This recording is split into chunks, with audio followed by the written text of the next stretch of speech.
Stop that. Stop that. Stop that. I hear him chat from the noise. Move too quick, can't stop for the talking. I hear him chat with the walking. Just too sharp with the prize. White girls let it tell me I'm awesome, yeah. Hot like fire on the pan. If you wanna touch my please use caution. Cold like 0 degrees. I'm out the cage, gotta let out the beast. Revolutionary, gotta let out the streets. Locked in a cage, I'ma let out the sheets. You can't go out, man, forget my peace. You take the west, I'll take on the east. I'ma put him in the cage, never let out the. I hear him chat from the noise. Move too quick, can't stop for the talking. I hear him chat with the boys. Man so tough, but mans keep walking, yeah. Just too sharp with the prize. White girls, let it tell me I'm awesome, yeah. Hot like fire on the pan. If you wanna touch me, please use caution. Stop that. Stop that. Stop that. I had a giddy up in my step in the elevator at the Elster this morning, coming down not just to do the 2 hours of nothing personal, but knowing that we'd have to lead off with the Marlins and the fact that I'd be walking into a group of people who'd be dying to say the Marlins stink, Marlins Park was empty, everything negative, and I'd get to see Billy and Mike and even Cody, and they'd have no choice but to agree that everything was awesome this weekend. Yeah, I would like to see you with a giddy up in your step. Like, physically, what does that look like when you have a giddy up in your step? In an elevator, no less. Pablo or Amin could find out. Okay. Because I was in the elevator doing a small little, like a Snoopy dance. Yeah. I only had about 30 floors to do it. Right. But I had this great feeling at about 6:21 a.m. this morning that I was walking into a studio that I love walking into at the Elster. I just love it here. And I just felt happy. Yeah, I get it. And I get what you're saying. 7 or 10 days ago, before I left on vacation, I had a one-on-one with Peter Bendix, and I told him flat out, I want to write a complimentary column, and I was totally worried that after I wrote it, or after I interviewed him, even before it was published, that they would go on a 6-game losing streak, and then it would be me jinxing the team. But since then, they've kept winning. I think they're 24-10 since June 20th. It's been an amazing run. The last time they were this successful was 2003. A run like this that they've had was 2003. So we're excited about 6 games back of the wild card? I'm just excited that there's not one thing, and I think it's 5.5, but maybe it's 6. But I think that even you, Izzy, I don't believe that there's anything you can do to yuck on my yum right now. The absolute giddiness of watching a sold-out Marlins Park and watching them sweep the Yankees. Watching Yankee fans root and cheer for the Marlins, it was my dream for 16 years. Yeah, and when in the top of the ninth in Game 3, the sweep 3 outs away, they played Sweet Caroline. That was pretty neat. People don't know that song anymore. We're old. I think I know it. I think it's so traditional. You know, it's almost like a biblical hymn. You know, it's so old. You know, Amazing Grace, Sweet Caroline. You know, I think it's Hallelujah. Yeah, that too. Yeah.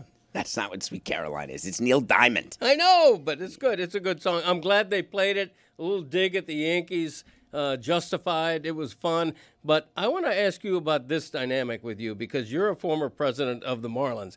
I would think it would be human nature for you to wish ill upon the Marlins, but you don't. It's the opposite. That's the biggest mistake people have. I want them to win. I want to be part of an organization that has multiple World Series victories. So 97 was without me. 03 was with me.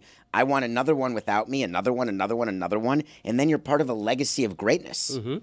I just want to be one of the cogs in the sort of path toward immortality. Okay, but you got to win a lot more rings for them to do it, but it's possible. But you have to admit that is a misconception about you.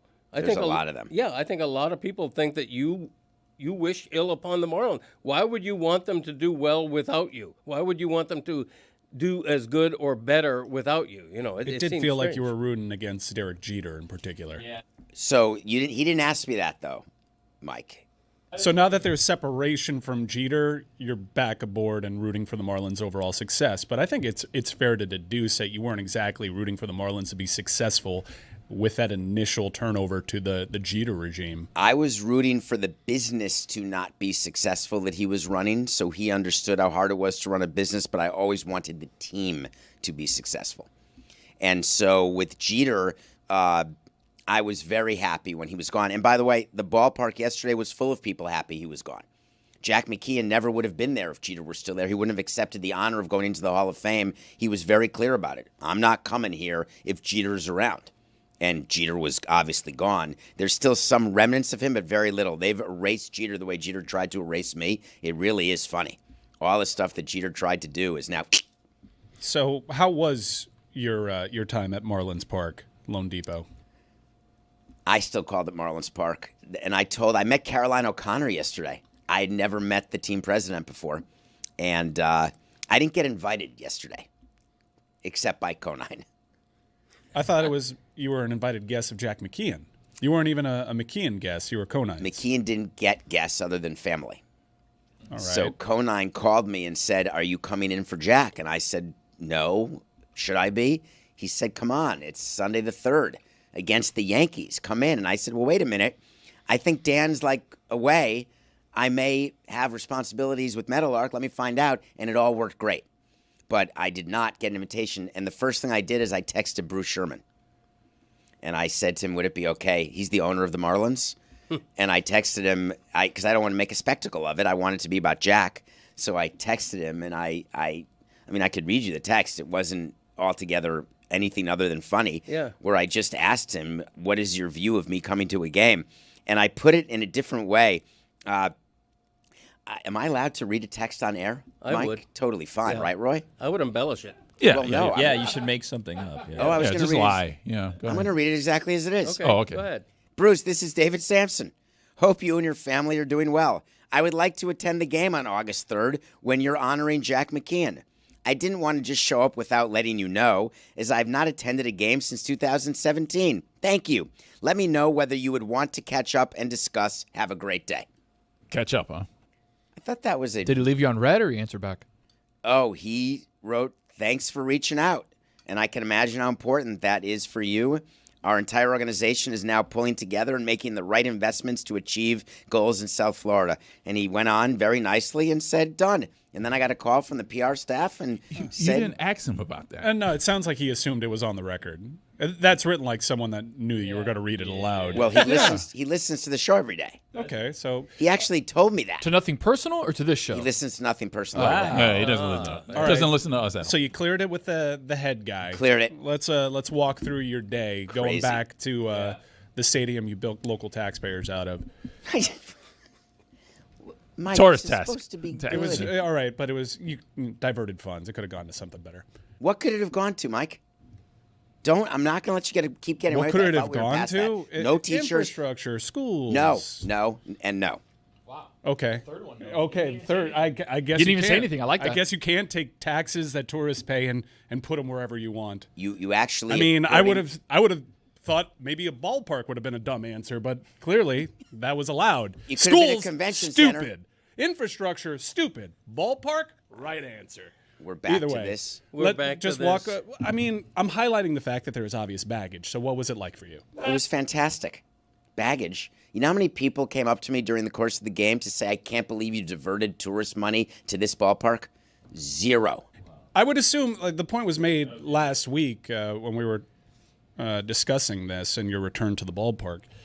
If there is ever a house that is happy to see you, it's people that are in a ballpark that wouldn't have existed had you not built tourists And there out were of their tax dollars that 30,000 could have been people. diverted to schools. It, Greg, I'm not doing it. I you know what? promised my children that I would not get into this. To this day, my support of the Marlins Stadium with taxpayer money is why Billy Corbin and I are mortal enemies. It's good for the community. There's a lot of things that are good for a community. Infrastructure is good. Better schools is good. Let's give all the teachers and cops a raise. That's good too. You know what else is good for quality of life and for a community? A vibrant sports community. I understand. A new baseball stadium. I understand that argument, and the argument was to be made. I think this past weekend was arguably, certainly for regular season, one of the greatest moments in franchise history. It was a great weekend for the Marlins, and I think it kind of underscores that those moments have been too far and few between. Which is the part that I'm hung up on, Mike, where David talked about, and I don't know the phrasing that you said exactly, but you said you wanted them to do well so you could be a part of what? A legacy of winning? Is that right? They have the least, if I'm to believe Google AI, they have the least winning seasons of any team in baseball. And I don't think nationally they've got to do a lot more winning to, nationally they're just thought of they got lucky a couple of times. So I don't think it's going to take a long time for them to say, oh, yeah, David Samson, he was part of that really winning Miami Marlins organization. Keep bringing it for me. I think it must be good for the show, but obviously your facts are somewhat wrong because when I'm talking about winning, I'm talking about World Series. And we have 2 World Series, and there are a bunch of organizations that have 0. And the legacy doesn't come from a good regular season record. It comes from a good World Series. Okay, and those are all winning opinions. rings. Nothing I said was wrong. All right. I apologize. Let's move this thing This along. is a fun weekend. You guys suck. How are we not talking about the fact that the Marlins are back at 500? They're back with a team that's fun to watch. They swept the Yankees for the first time in franchise history. And above that, our Marlins are the only team in the entire league. Of all 30 teams, we're the only team to have a winning record against the Yankees. The only team in the history of baseball to have a winning record against the Yankees. It's fantastic. I do want to ask you, David, about the grand plan, though. When you see what they're doing now, they're winning with the youngest team in the major leagues. Is that something that's sustainable? Because when I look at the big picture of the Marlins, I still see an owner, Bruce Sherman, who isn't spending nearly enough money. You can have both. The Dodgers have a great team and a pretty damn great farm system. You can have both. If the Marlins are doing one but not the other, they're never going to compete on that level. There aren't many teams who can do both. The Marlins aren't the Dodgers. It's a bad example because they're such an outlier. The Dodgers are as big an outlier as the Marlins are. Okay. Just on one side of the curve. So Tampa Bay, right? That's Great everybody's example. Okay, everybody's example is Tampa Bay. So you're saying that Bruce Sherman has the excuse he needs to keep not spending by the fact that they're winning with a farm system. No, because those players get older. And so you have to choose who you're going to let go through arbitration and then who you're going to let get to free agency, who you may extend. There may be a Wander Franco, and I don't mean, and don't take that the wrong way, folks, I don't mean the criminal Wander Franco. I mean a young player who gets a huge deal as a early in their career guy, like a 0+. Would you sign Stowers? Stowers, the guy who's now on a list with Cliff Floyd and Carlos Delgado as the most lefty home runs for the Marlins ever, it was a throw-in in the Rogers trade. That was a Connor Norby trade. Connor Norby now has been completely passed by Stowers. Meanwhile, Rogers is good on the Orioles. But you never know with prospects. But would you sign Stowers now? Of course I would. He's the only all-star. I would sign him. Well, But what do you sign him for? I mean, it's been half a season.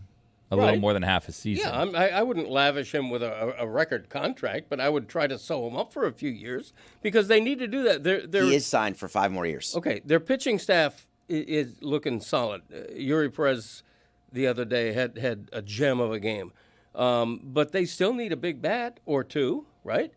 Okay, why not before the trade deadline spend a couple of those prospects and actually surprise people by spending big money on a big bat? I'm just saying you can do both. You can have the youngest team in the league, but also spend more than Sherman's spending. That's what continues frustrating for me. You've had an issue with every owner and what their spending is since your time in Miami. Right. I believe you had the same issue with Henry. You had the same issue with Laurie and the same issue with Sherman, right? Right. So is it a you thing? No, it's looking at the teams in baseball and the amount of money they're spending and the correlation with winning. And if you're forever using the example, Tampa did it, we're going to do it. We're not going to spend and we're still going to win. It's a faulty premise.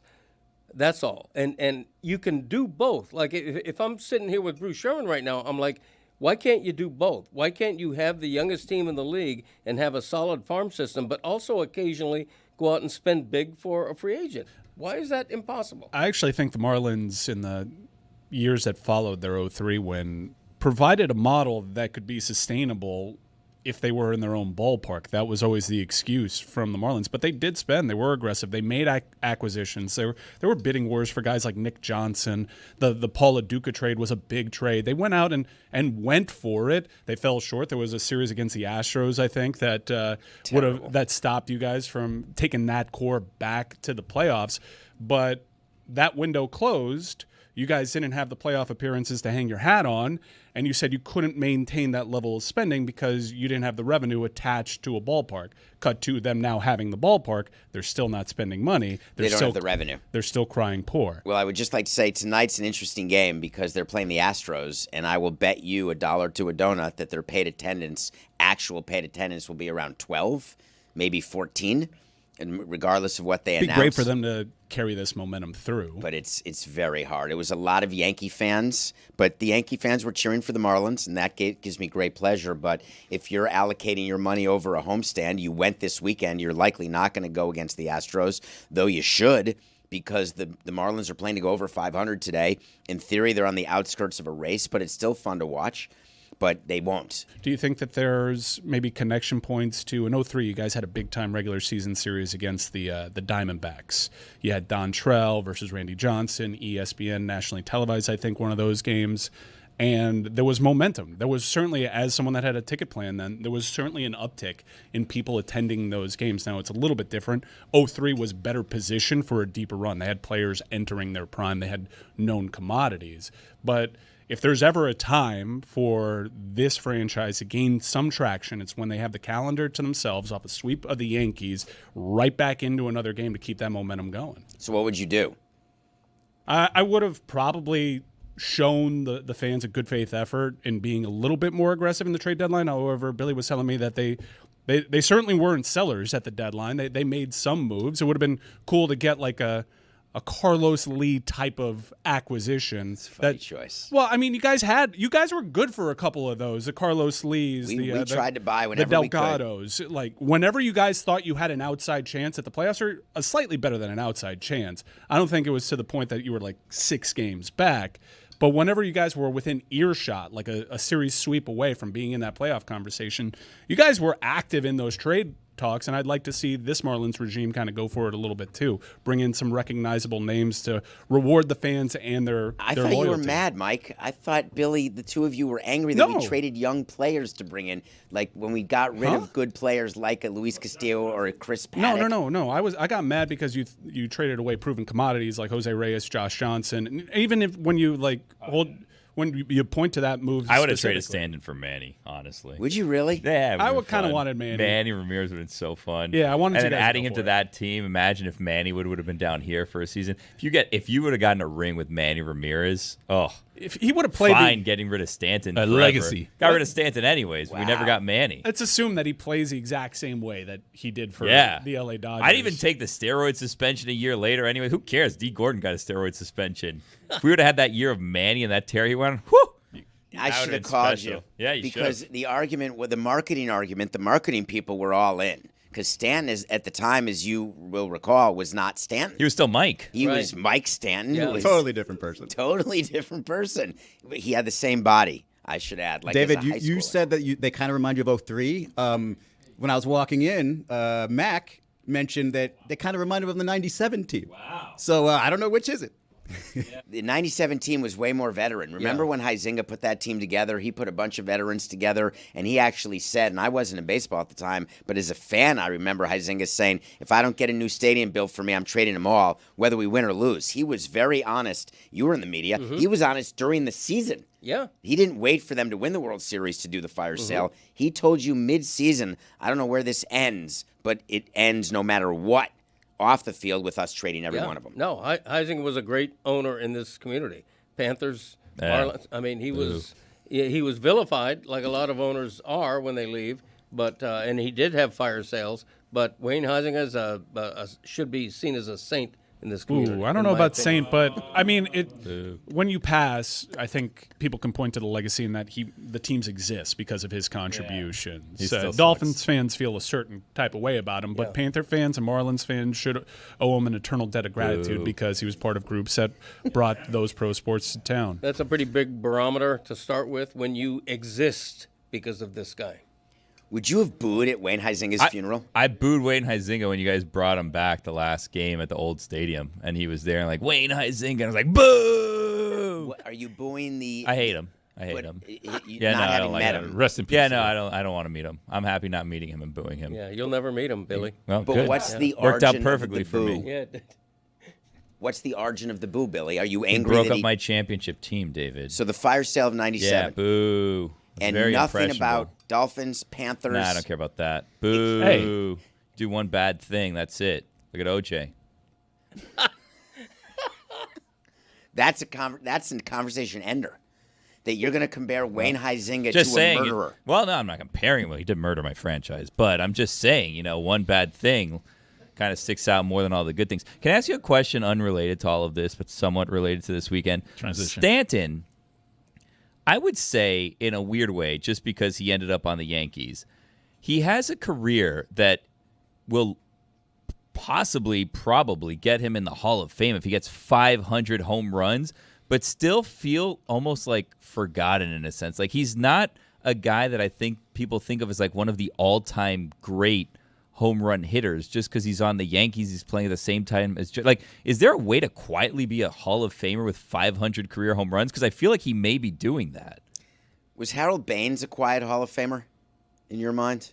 Well, that's an example of the flaw in the voting system.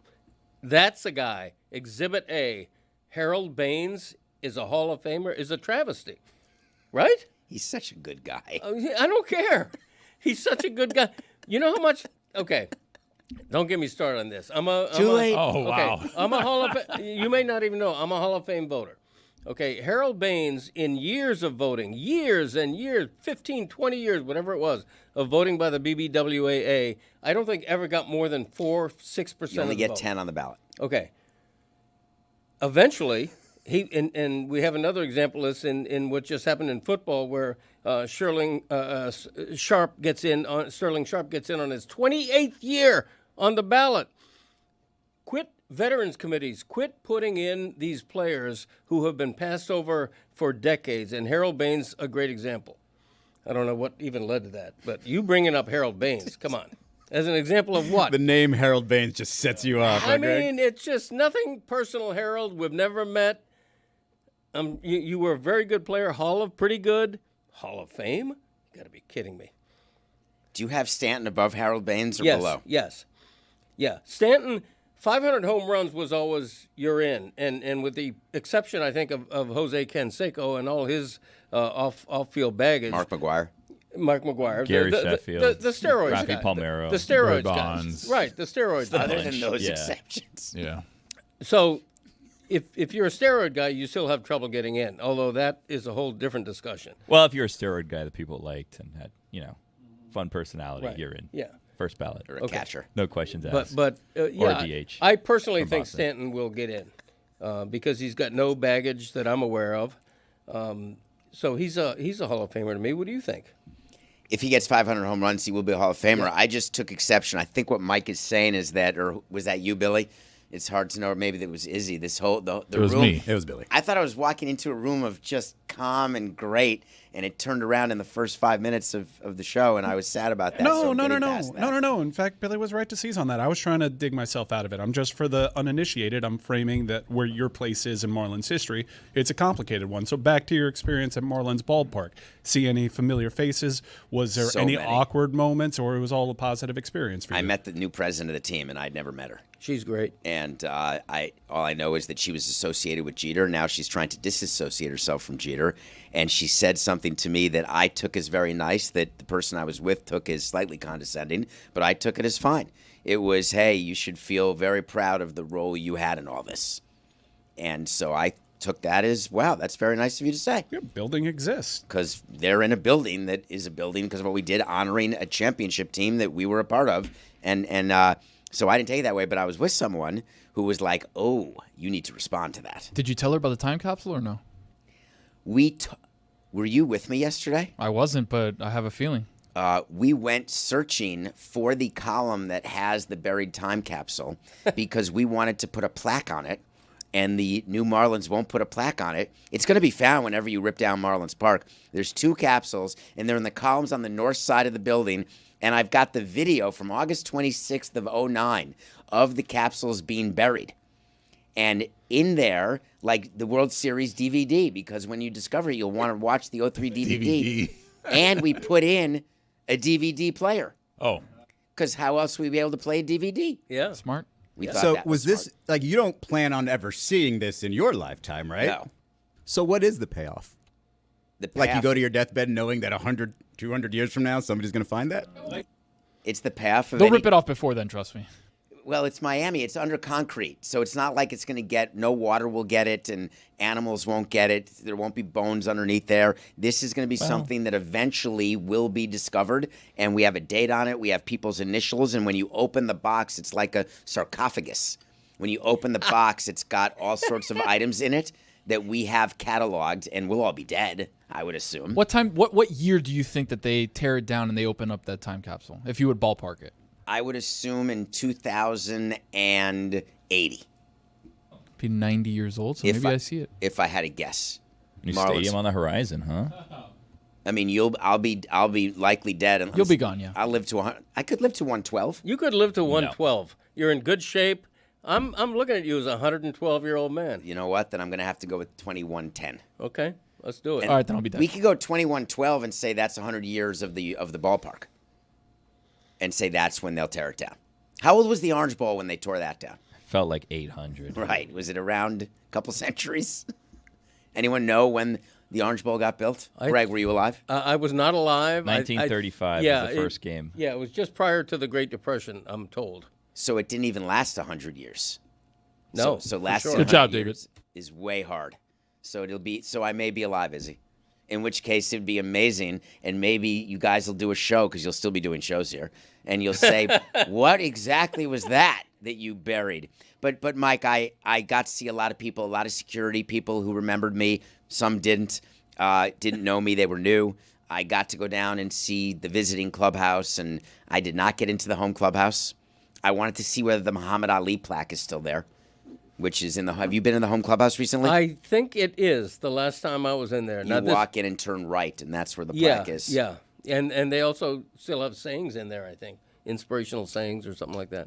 The Miami Orange Bowl broke ground in 1936. They played their first game there in 1937. The Orange Bowl game was first played in 1935. Where'd they play it? Elsewhere. Like St. Elsewhere. Was there another stadium in Miami? Looking into this, just a moment. Bobby Maduro Stadium? Do you Yeah, remember that? It's got to be before it, no? Alapata. So, Mike, I felt all the great feelings of great accomplishment. Why would you have felt bad about that comment, by the way? I didn't. So I asked the person I was with why the reaction was, and it was someone who had known that she and Jeter had been less than nice toward me before, and so went in with a negative attitude, sometimes the way you guys do. But it turns out that she was being Why'd totally you point nice. directly to me? And in response, did you say, Niner, I thought she was authentic? I did not say that. You didn't say Niner? I said, Louie, Poppy, you misunderstood her. There's a lot of Spanish being spoken, but I did park in a no blocky spot because I had no access to my old garage, no access to my old spot, and I had to go through security. I could not go through the player entrance. That's crazy. I couldn't go through Jeffrey's garage. Did you wear your ring? Yes. Yeah, that's a moment. It feels like a little high school reunion. So why did I wear the ring? Because we were celebrating Jack and the 03 championship. Everyone, Conine wore his ring, Tahara wore his ring. Louis forgot his ring because he's Louis. Classic Louis. It's what he did. Speaking of living to 110, Jack McKeon looks great for what, 94? Secret to aging. He turns 95 in November, and I said to Jack yesterday, I had you wrong all the time. You looked absolutely so old when you were 71. Yes, that's a secret to aging. You have He's to look looked old when you're 71 young. for 40 years. It's an amazing thing. When you look old when you're young, You are in great shape. You just have to make it there. Yeah. And he's made it. He was staying at the Hard Rock, doing gambling. He and Carol gamble at a casino. That's what they do. They were put up at this nice hotel by the Marlins. He turned it down because he wanted to gamble. And so he goes with Carol, his wife, who's slowed down but amazing, and they sit in the machines. Oh yeah, they look like a slot machine couple. He plays slots? They do. Is that Cigar gambling? sticking out of his mouth and just hitting the button. Of course it's gambling. 2 cigars at once. That guy smokes. Do you know slots are the #1 revenue of the casino? I bet they are. So that's gambling. Okay. It's All right. like prop bets. Speaking of revenue, do you think that the fact that Marlins don't draw crowds, is that an excuse for an owner not spending? Because my understanding is that baseball revenue streams, attendance might be third on the revenue stream. So is whether they're averaging 14,000 fans or 24,000 fans, they're still making money. Well, it doesn't matter. Don't ever look at attendance, guys. Look at average ticket price. You have to look at how much people are paying for those tickets. Right. Because you can get 30,000 people at $1. Right. And then you're only making $30,000. Yeah. That's not so good. Okay. Like those dollar days and dollar dog days and all that stuff. But really the revenue that hurt the Marlins, and it's hurt the Guardians, it's hurt the Cardinals, all these payrolls going down, their TV revenue disappeared.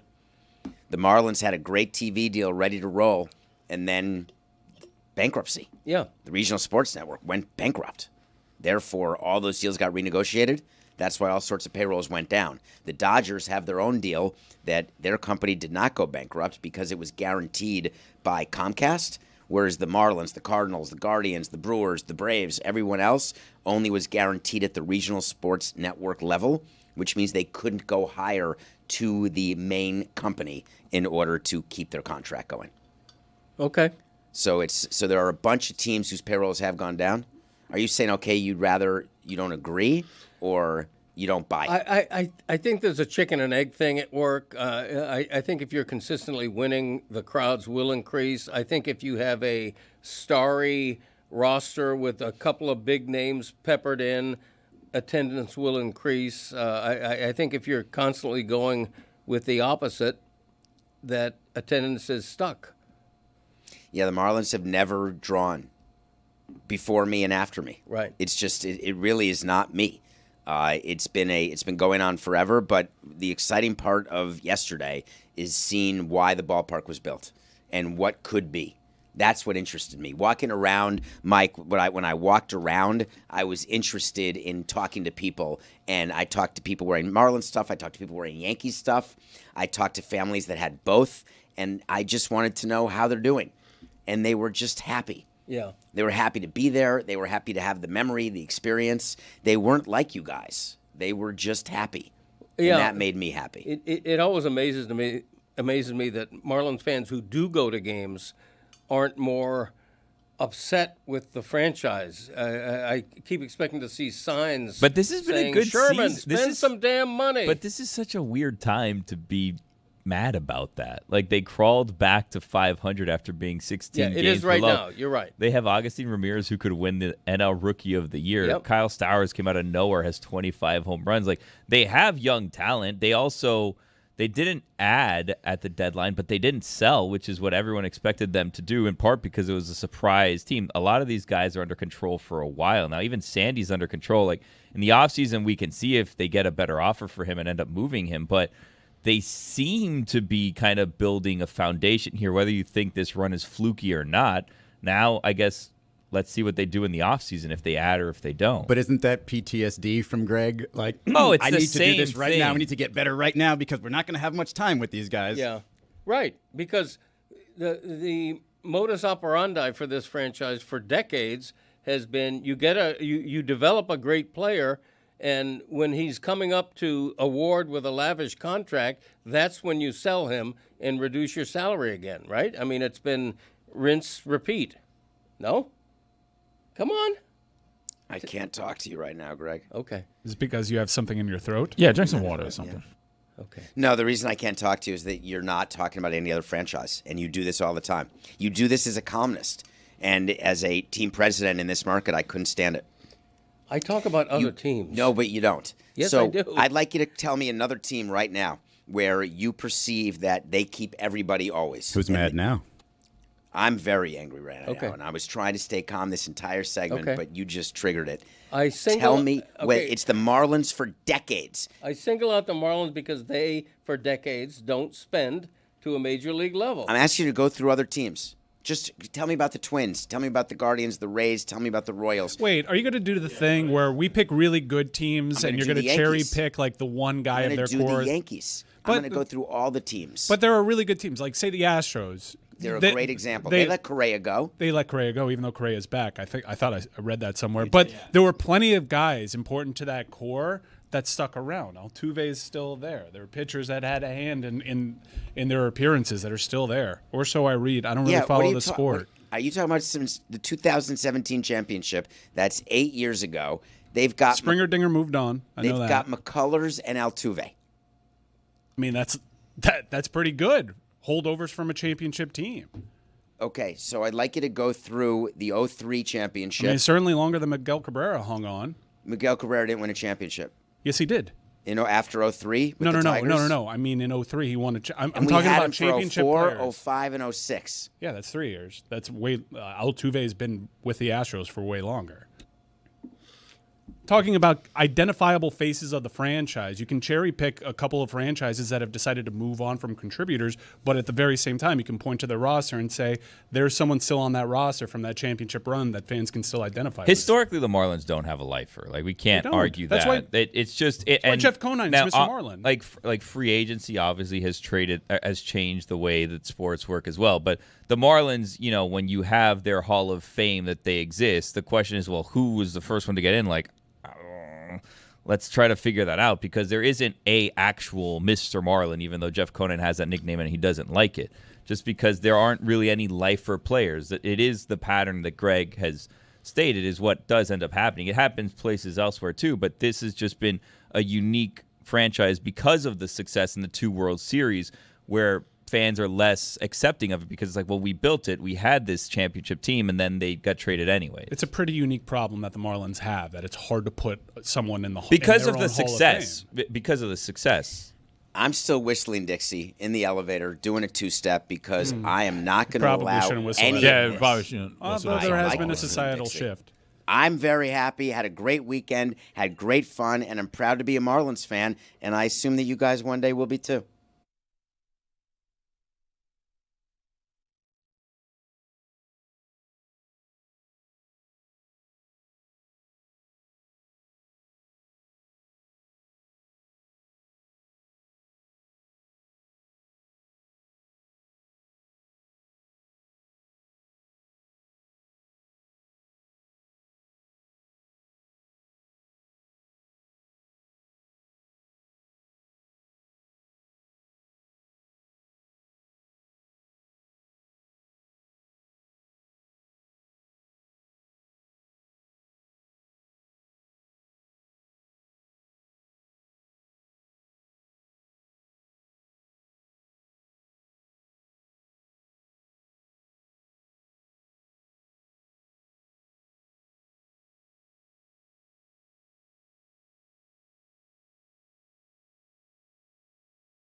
This episode is presented by DraftKings. DraftKings, the crown is yours. I have no problem with people who mispronounce names because I am guilty of it. I can't do it. I had a word wrong yesterday, Greg. Debacle. Apparently, that's not how to pronounce debacle. Yeah, debacle. I've been pronouncing it debacle my whole life. Really? And I don't consider Get myself. out of town. I thought it was debacle. I thought it was almond. I can give you a top 5 words that I've learned through nothing personal that I've been pronouncing wrong my entire life, and no one bothered to tell me. You have it off the dome? Almond. Debacle. A lot of people pronounce it almond, just like salmon. It's a very Miami thing. Yeah. Almond Joy. Almond Joy. Really? Well, I don't see anything wrong with that. Debacle is crazy. I've never heard that. I've never heard debacle. How? Wow. Running the Marlins? It was always just a debacle, which is why I thought it was going great. That's funny. Sovereign. Okay. That one's okay. That's understandable.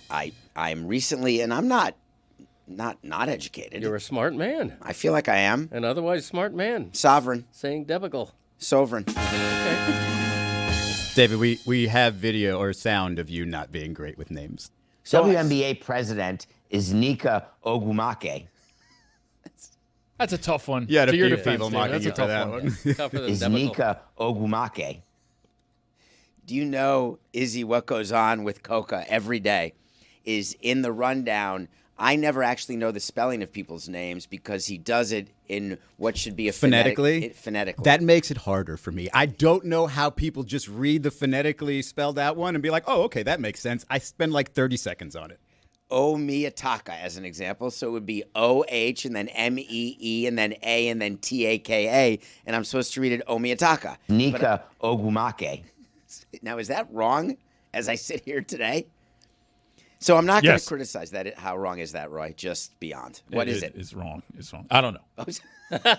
He just knows it's wrong. So I'm willing to go out on a limb and try it, and you'll just stay quiet. That tracks. I'd rather try. Okay. Now, Tua is a famous one. Yeah.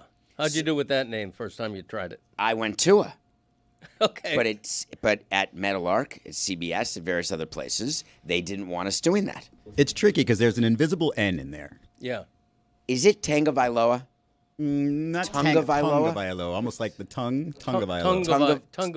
Tungavailoa. Yeah. We acknowledge it's hard, and we're always looking to make fun of people who miss it, and Trump got it very wrong. And people then used it as confirmation bias, and I was bothered by that. Let's listen to how he bungled this name.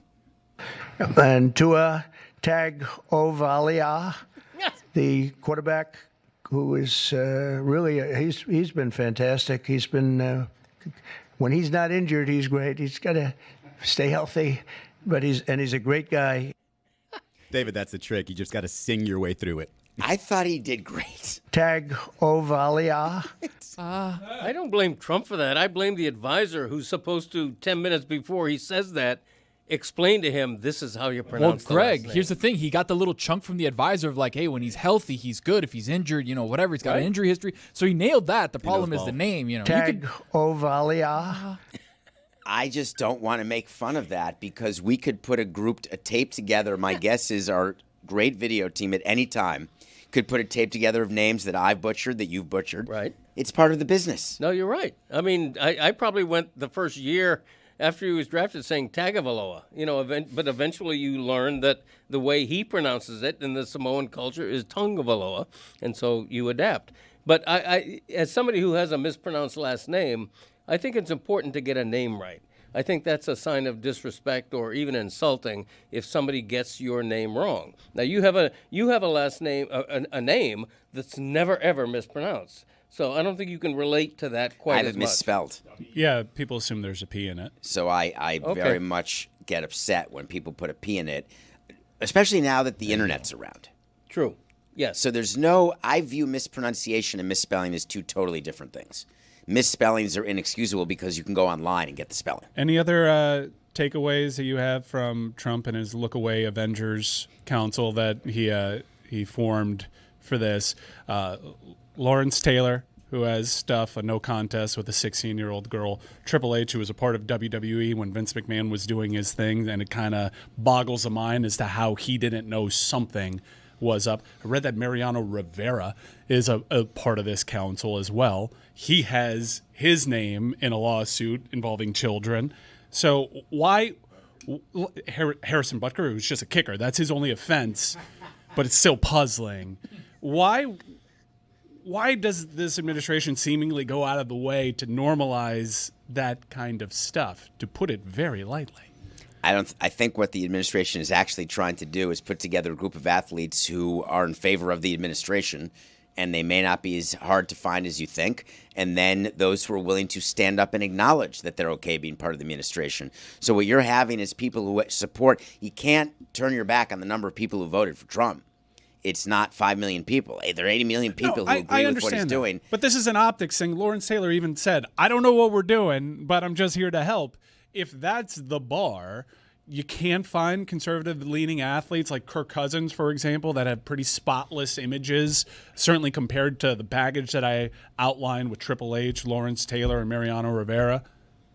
You can't? Like, it continues to send a message that stuff like that is okay when you continue to normalize it. And being on a presidential council that is, I mean, back in the day, supposed to be something that is bipartisan, you would think that stuff that is in Lawrence Taylor's past would be a disqualifier, just because we're literally parading these people around to make speeches in front of a microphone. Don't you want squeaky clean people? It seems to me that Trump's priority is having his own vanity glorified, if I'm being honest, in my opinion. And Lawrence Taylor literally said the words, "I'm here to serve you, Mr. President," or words to that effect. So this was a guy who was predisposed to be thrilled to be there, even though he also said, "I'm really not sure why I'm here." It was just a whole cluster bleep. You can be thrilled to be somewhere and not know why you're there. Can you? I mean, just like Joe Biden for 4 years. You don't find out? He was thrilled to be there. In his mind, he was there for 15 years, too. There's a little nugget about that you may not know. I totally understand why you're saying this, Mike. I just don't view it as a consideration that Trump was making, nor do I think he has to. You've got a selection of people who may not want to appear on the dais with him. I used to call it dais, but that's the number one on the list. Okay. Like if they invited LeBron would not have been part of this council. He wouldn't have come. Understood, but there are plenty of athletes like Bryson DeChambeau, who was there, that are known to be conservative-leaning, and within one Google search on the first page are implicated in something terrible with children. There's plenty of people that have clean backgrounds that are conservative-leanings that I think that you wouldn't have to have this discussion around. I'm sorry, did you think that there was a qualification for being on this council to have had an issue with children? You're not making that bridge, are you? No, but I'm saying, why isn't it taken into account, especially everything surrounding the president right now as he moves the most infamous human trafficker to a living human trafficker to a minimum security prison, Club Fed in Texas. I feel like you keep sending these subtle messages, and in Maxwell's case, a not-so-subtle message that the person that was held up by the right as being a champion against these sort of things turns out to be quite okay with it. We'll reward them with positions in the administration. We'll move you to a minimum security federal prison. Well, Trump, too, has been rewarded. In the middle of a campaign, he says of neo-Nazis, there are good people on both sides. Nobody seems to care. Or not enough people seem to They flooded this. That was during his first administration. We were so far removed from that stuff. And that was his huge first scandal. But now something seemingly happens every day that... They're not scandals anymore. No, So- it's Hyper-normalization. Yeah. I mean, Lawrence Taylor being there was a blip, right? Nobody seems to care. I don't mind. It's also a commission for bringing back the presidential physical fitness test. Like, this is a stupid thing.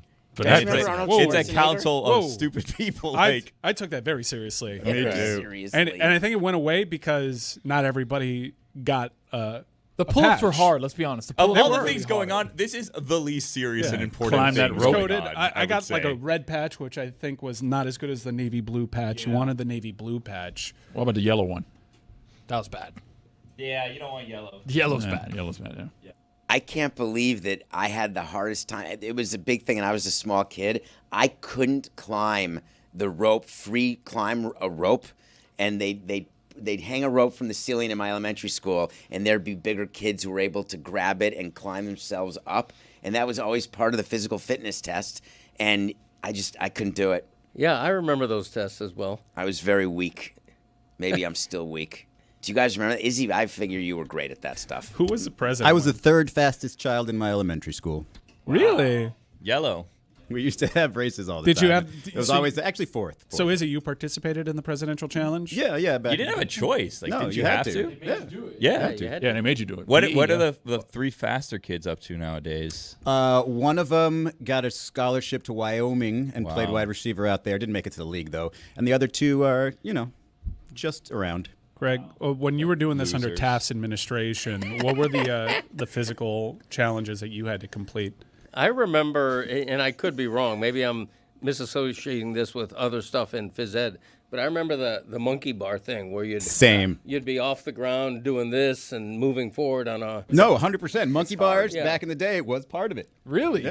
Why do you just lose the ability to do that? Like, little kids can do monkey bars so easily, but as an adult, Because they don't like, weigh anything. Not even That's the close. whole It's your point. hands. Your hands get a little weaker, a little bit more Yeah. fragile. I found the monkey bar easy because you just use your forward weight. It's a momentum thing, right? Your weight takes you to the next bar. As I Did you recall. actually go from one bar to the next to the next? You never had the hand catch up? I was always the catch-up guy. Oh, no, you don't want to do that. I couldn't Browns swing. ketchup. Really? Who can swing? I swung. I highly doubt it. I highly I doubt can do it now. Monkey bar. You can do it competition? now. A There monkey is bar's no not that difficult. chance. If we had what I would give for monkey bars in this studio, there's not one chance you could go from bar 1 to bar 3 with one hand while the other hand is bar 2. I didn't say I skipped a bar. Well, I no, went- that's not I went skipping a from bar. bar to bar. That's well, when you go bar to bar, that means your left hand skips a bar and goes to the next bar while your right hand Okay, is I at can the do. middle. I've No done way. that. Yeah. You're telling me that I have no love in a room full of hate. I think that's the that Greg- standard way to do it, is how he would do it. You do one and then the other, Yeah, and then you super easy. swing. If But you do David's point one- is right. You're going 1 to 3 with the same hand. No, but okay, Greg's confused. Greg thinks that you're saying that he's skipping bars in the middle. What David does is David goes one hand, then the other hand on the same bar, then the other hand, No, I don't then do the other that. hand. No. Yeah. I think yours is more of the common form to do I it. agree, Yeah. it's more common, but I'm also saying is he can't do it now. Well, Look, there's a course lot of not. things on this show that Greg has claimed he can do. This is the only one I believe. Why Thank would You you. believe he can still do the 1,000%. Why would Thank you you. believe Currently? Because it's not that hard. And Yes, he's only, it what, is. 70 Not that years hard. old? How many is people? now. How many people here do you think could do that? Well, not you. You Are we just just- said it. hold One, on, are we two, just not talking Roy, 3 bars? 4, 5 of us. How many bars? I mean, what's standard? Is it like a dozen? Let's I say think it's about 12. a dozen. Yeah. You think 10 or 12. You yeah. think that 4 out of this group of people can do 12 bars on the monkey bars? I think 5 out of 7 of us can do it. Wait, I'll that come right includes out you, and say Billy. I cannot do that. Yes, you were a collegiate pole vaulter. Yeah, Absolutely do I know, that. but I live in vaulting. reality now, Remember, and I you're know not- me now can't do You're that. not even pulling yourself up that much. You're just You Well, don't need bars that is- much momentum. It's not like they're that far away. You guys are Right. misremembering what it takes. I go down. They have these bars. It's one of the things that the budgets have done when they didn't do stadium financing is they added like little parks where you can work out. Yeah. And so it's public, and so there's hands everywhere. But there are monkey bars right on South Beach. Yeah. So we could all go to South Beach, and we could shirtless do the monkey bars. And I'm telling you Now you're now talking. that Izzy, in my opinion, with Mike and Tony as a possible 2 and 3, that's it. I think all of us Hey. can do 12. I'm telling you now that I 12 can't. what, consecutive? 12 in a row, just like 12, a dozen monkey bar handle. You know what the handle. issue is for me is that I've always been so long that my feet drag And on you're the heavy. bottom, and I can't exactly. And I'm You're a heavy. big guy. Yeah, I am. It's then hard. that's- It's then easier you're when out. you're lighter to be able to do the monkey bars. That's- the same way with pull-ups. That's why like American Ninja Warrior is so hard. You look at these guys and you're like, oh my god, this guy's like a 6'4" Adonis. This person's gonna be like great at this, and then they get, and it's like, oh no, you have to have all of your weight on like your 4 fingers. You can't do it. That's quite the leap. Monkey bars to American Ninja Warrior. it's the same- quite it's the same on the, thing. Let me it's just on the tell. road. Look, Greg knows this, right? On the first one, Greg, you just let the weight take you, and you Yes. just start the momentum. You just got to grab the bar and don't be afraid. It's Let a your rhythm- weight continue yeah. to take What's- you. Exactly. It's a rhythmic thing. What's my motivation? What's underneath To me? not if fall. okay, Piranhas. but is it fire? Is it lava? Sand. Sand Sand in I your do shoes. 2. Yeah. I could do 2, and then I'm down. I'm in the sand. Oh no, my shoes What are if it's a sand. piranha, lake full of piranhas? Then we're talking. If I have the proper motivation to not Wild die, I dogs could do underneath better. you. Yeah. freaking Snapping laser alligators. Well, Hey, that's a good one, Greg. I mean, I could pull the old Peter Pan and run across the tops of the alligators. You know what I mean? He did That's get fair. you there. That's you got a fair. good point. Yeah. Very good point, Billy. Same Thank outfit you. too, right? I miss those challenges. Why would I Peter really Pan do that? I think it was Captain Hook or Shmee that did. I don't think Peter Pan actually. He's got did. the power of flight. Why would he even I think it was trifle with Smee. that? I think Well, it was Shmee. Captain Hook notoriously lost a battle with a crocodile Yeah, alligator. Captain Hook was very good at Sorry, he lost his hand. Hook. at balancing between the two jaws that were trying to close on him. That's right. Like Jean-Claude Van Damme. If I was on Captain Hook's boat and I see a captain that lost a battle with an alligator, I think I'd try him. I think I'd say, But he's got a hook, this is though. my He's ship. Get that hook. You Mutiny? gotta watch Got it. that hook. I think I'd give it a go. I think I'd see what we could do here. You know, Hell you. Pirate life, not for me. I'll just say that right now. I don't think I'd be a good pirate. So if I'm going to be a pirate and I know that I'm going to be living with like famine and scurvy and whatever, I want to be the Captain Scurvy is what I want to be called. You know what I mean? I don't want to be like some underling on some pirate ship getting scurvy. I'd go try this captain. And if I die, I die. But it's better than living a life full of scurvy and servitude. You know? He's right.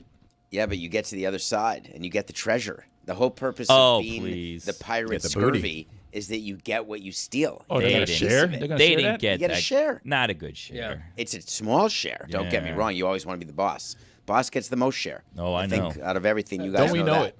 Captain Hook would also be a good addition to the presidential council, not just because he's ideologically aligned, but that dude hates kids. Yeah. On the balance of things, you could be like, okay, well, these guys are the guy that but Captain Hook hates kids. Yeah, it's a good I don't point. like kids either, but that doesn't mean I have an issue with them in terms of what you're describing. I have Clarify no, that. You don't like kids, but you don't have an issue with them. What do you mean? Well, what Mike had been a dad. describing are legal issues that people had with kids. Oh, Zagak. I don't have that. Okay. I just generally don't enjoy kids. I had a kid at my house this weekend, and I had to leave. you left Left your your house? house? You left a kid alone in your house? No, the kid had parents. Okay, good. Parents came with the kid, and that was not allowed because there's no pets, no kids allowed at my house. And they showed up with the kid. How'd this happen? He's got like a rule book. It's like no pets, no No, kids. I know, you but can't touch this. Why or the that. kid? Why was there a kid in your house? There was some issue that all of a sudden, no babysitter, no this, no that. There's a kid there. What's the age limit on that rule of yours? Bar mitzvah. Oh, so Do you they can fine be 14. your friends? Yeah. They can be 14. Okay. 14 is not a kid. Oh, To me, it boy. is. That's no. No, you're responsible at 14 to not touch stuff. Really? Have you been 14? I have, and I've had 14. I've had 3 14-year-olds. They're messy, No. but they're responsible. Okay. Aren't you worried about the mess though, or is that something you can clean so you're not too worried about it? I came to Florida. That's how So upset you I just was. abandoned your house? I Is left. the kid still there? Yes. Eminent domain? No. Squatter? You lose need your house years now? For that. Oh. No, years. I don't know, they Eminent changed the domain laws. is when you eminent domain. If you guys want to do that in your own homes, if you own, you can put a fence. And it's not really eminent domain. It's called adverse possession. But you can put a fence not on your property line.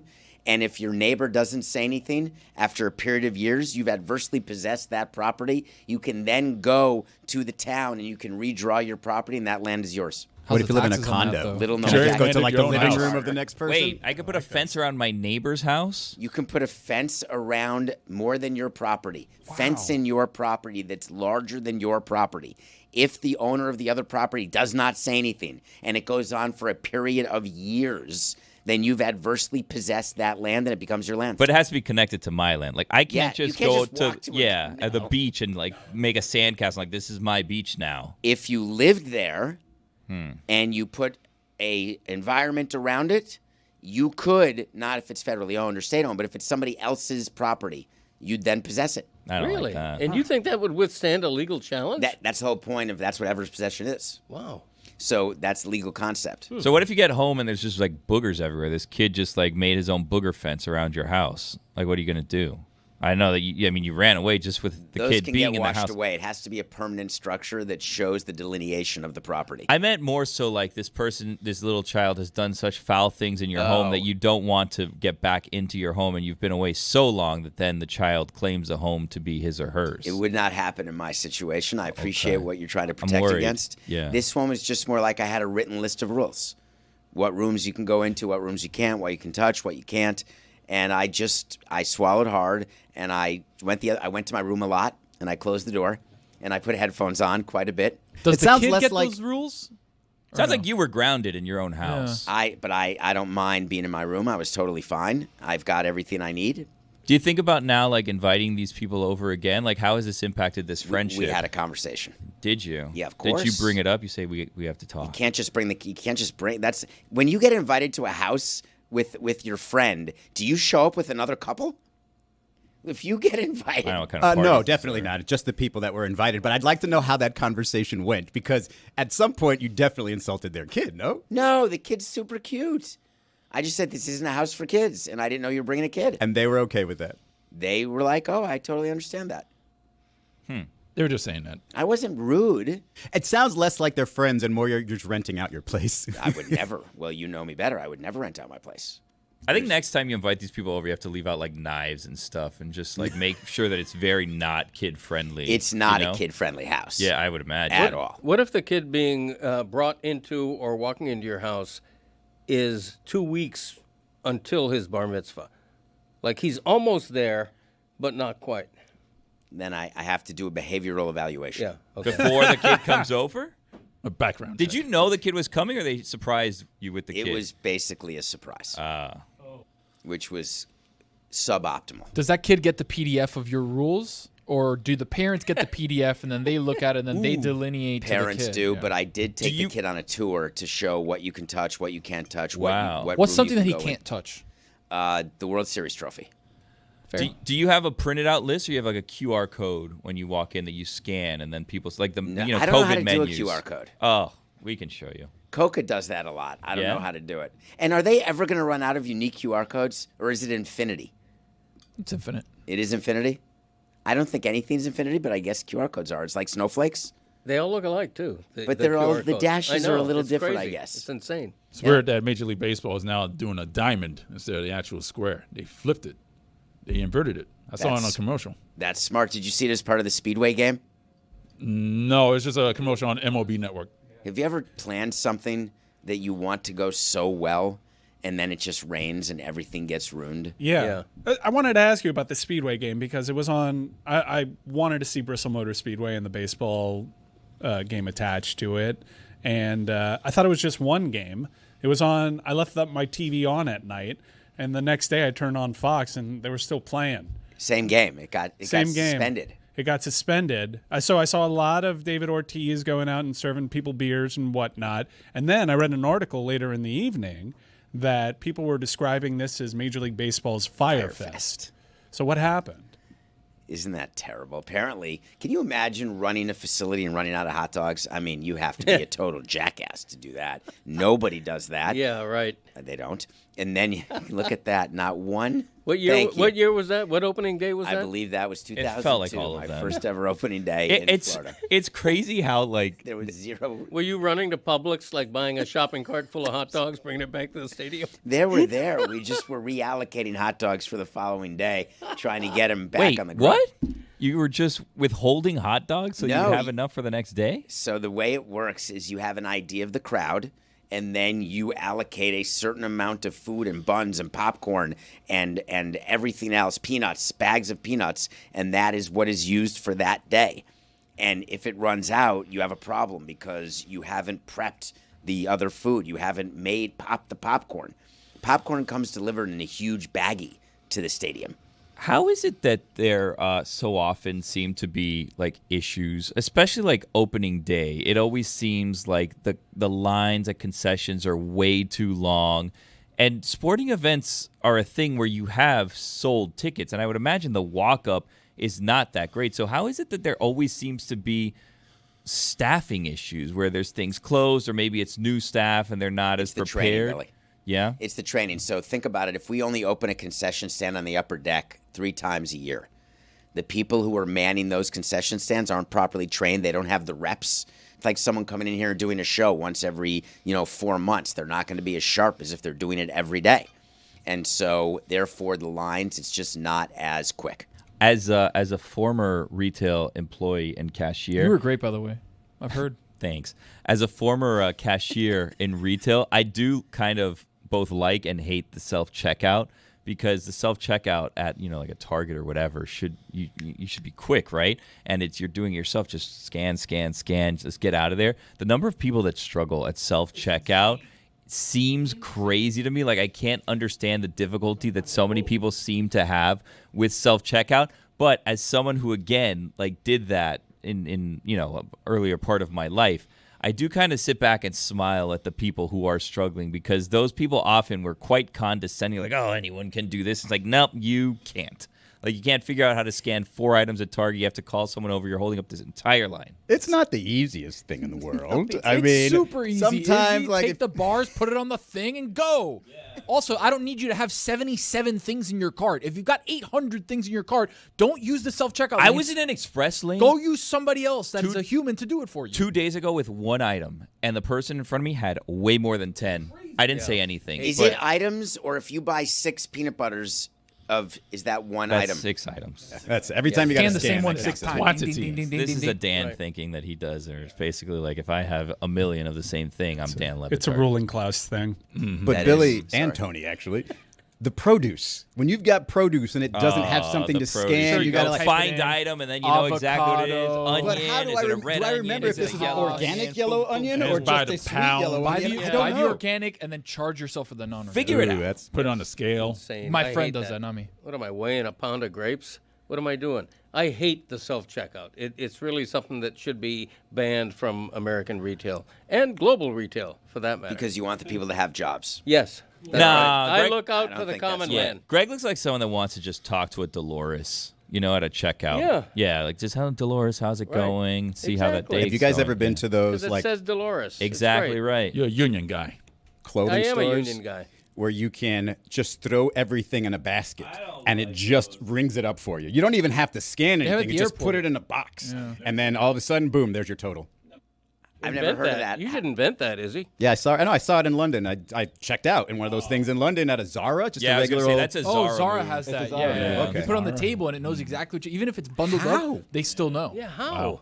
What is that technology? How do they do that? We should ask It's Zara. infrared AI or something? scans is the only thing I can think of, is that they're scanning the tags. Every thing has a tag. And the reason why I don't like self-checkout is not because I'm old. It's because of what Tony said. I have a hard time separating which item is which.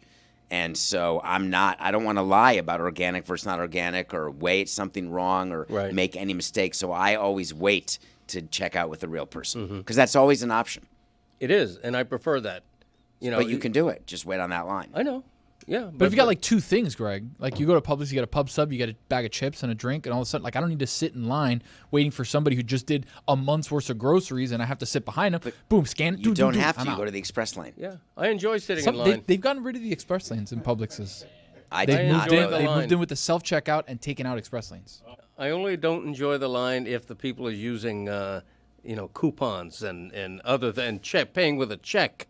Things like that. There's drive me no nuts. way people pay with a check anymore. Oh, Ruling class. yes. I was behind a check payer in Publix. No way. A month ago, less than a Go month to ago. customer service for that, man. Tell her, not me. Did the cashier be like, "All right, what do you want me to do with this?" A lady's trying to get a coupon through that had just expired. Okay, it's for like 15 cents off something. I'm like, I want to pay this 15 cents so that we can move along. The Did line. you? The checkout young lady said Cashier. I couldn't. Whatever. Really? Yeah, Yeah, change. but You asked the cashier, I'd like to pay for the 15 cents. If you won't take that coupon, I will pay the 15 cents. If I Move it had, along. I don't have change. Otherwise, I'm giving her a nickel and a dime just to get rid of her. What's your limit? How far would you have gone A with buck that? and a half. Yeah. Okay. Depends on what hurry I'm in. All right. I've done that.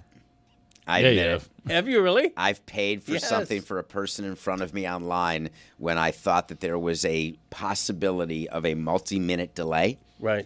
And I didn't find the juice worth the squeeze for whatever it was. I've done it at restaurants. I've done it at stores. Really? When someone is out buying, if I've got a huge thing and I'm in a rush. So if I've been instructed by my wife to bring back eggs and to bring back something that we forgot for the kids, and I had to go grocery shopping with a list, and then there's someone in front of me who's fumbling and bumbling, and I've got a kid who needs to eat, that was an example of the time that I would always do that, where I would buy the groceries. Hey, I'll take care of that, no problem. Yeah. And then it just adds to mine. They take their groceries and they get to leave. Perfect. And did they show appropriate gratitude? Didn't care. I don't Really? do it. I don't do it for the gratitude. I do it for the time But savings. you want to thank you. I don't need it. Really? See, if I do that and I don't get a thank you, I'm following that guy out to the parking lot, saying, "What's the matter with you? I just paid for your groceries. I don't get a wink and a nod. What's going on?" I don't need a wink or a nod. Yeah, I'll I don't scratch want his it. car as he's driving away. That kind of thing. Yes, exactly. Well put, Tony. Are you like a bunny boiler? I don't know what that means. You boil bunnies like Glenn Close? You've never heard of a bunny No, boiler? what does that mean? I'm feeling very old. Fatal Attraction? I've never heard the phrase bunny boiler, but I knew what you meant when you said it. A bunny boiler is it started with Glenn Close was a bunny boiler, meaning you got to be careful who you have an affair with, because if you do it with someone who boils Ann Archer's bunny, you've chosen the wrong girl. That's fatal attraction. Okay. But it refers to now, in what I thought was common parlance, when somebody who will do something that's a little cuckoo. That's a bunny boiler. Okay, I had never heard that phrase before today. Scratching someone's car is cuckoo. I was kidding. I would never scratch someone's car. Well, you just said you would. Well, that was for dramatic effect. Push a cart into the car. Well, that I might do. Yeah, accidentally. Greg, you know what I'm saying? said you said earlier a while ago that I think it was Billy Corbin is your mortal enemy. Do you have a number of mortal enemies? Because I know that you and Hyde don't get along, and it seems like Why do you always say Bricker that? too. Bricker's a mortal yeah, enemy. You Bricker never was really a problem. deny- Bricker was. Dominique Foxworth? That's my mortal enemy. He used to be, but Don't now say we're that. besties. Oh, Wait, you are? Yeah. what? Yeah, Dominique and I are besties now. Oh, good job. So only one. You're down to one mortal enemy then, Corbin. Corbin, mostly on his side. I could give a shit about him. Bricker back in the day. Dave Hyde has never been my mortal enemy. Zaslow was a bit of a mortal enemy with you. Yeah. He used to be. We're softening a little bit. I heard on a Greg Cody Show episode that Hulk Hogan was one of your mortal enemies. There was an episode that made me, not lament his passing as much as I otherwise would have. But What'd he do to you? I mean, I was in his company once in a work setting, and I asked for a minute of his time, and when you say, "Hey, can I have a minute?" It's never just a minute. It's That's never the just a problem. minute, but also it implies, "Hey, can I get you off to the side, just you and I, just alone for 1 or 2 minutes?" And he just completely blew me off. And so, when you do that, you're welcome to, but I give up on you. Nemesis. Yeah, Did he call you brother or no? I don't recall. This was Safe many, bet. many years ago. No, What brother. is a mortal enemy? What does that literally Enemy mean? to the You death. kill that person? Yeah, to the death. Yeah, I think that But does that mean mean no, that means you'll be the enemy until you die or they die. Until somebody dies. Until somebody is has dead. to Yeah. Till I didn't death realize. do us part. So Right. I always thought that a mortal enemy was an adjective for a really bad enemy. It sounds like That's it's the way I marriage. use It's it. a time issue though. It's not a how bad an enemy are we. It's It's also just, arch enemy. Don't ask me the difference. No, Dan's I on think vacation. that Greg has different arch enemies and moral enemies. Mortal. Yeah. Yeah, but Hyde's never been one. So, No. no. Arch enemy? is that what No. Dave- Arch rival? He's a friendly rival. What are you A talking frenemy. Really? Right. Oh, frenemy. He's a yes. frenemy. about? Whatever. That is what Dan does, Dan. I'm so upset In right fact, now. you miss an opportunity to say, "Are we still making Dolores's?" Yeah, yeah. Yeah, Dan. In honor of Dan. I don't want to be that. I don't want to be that.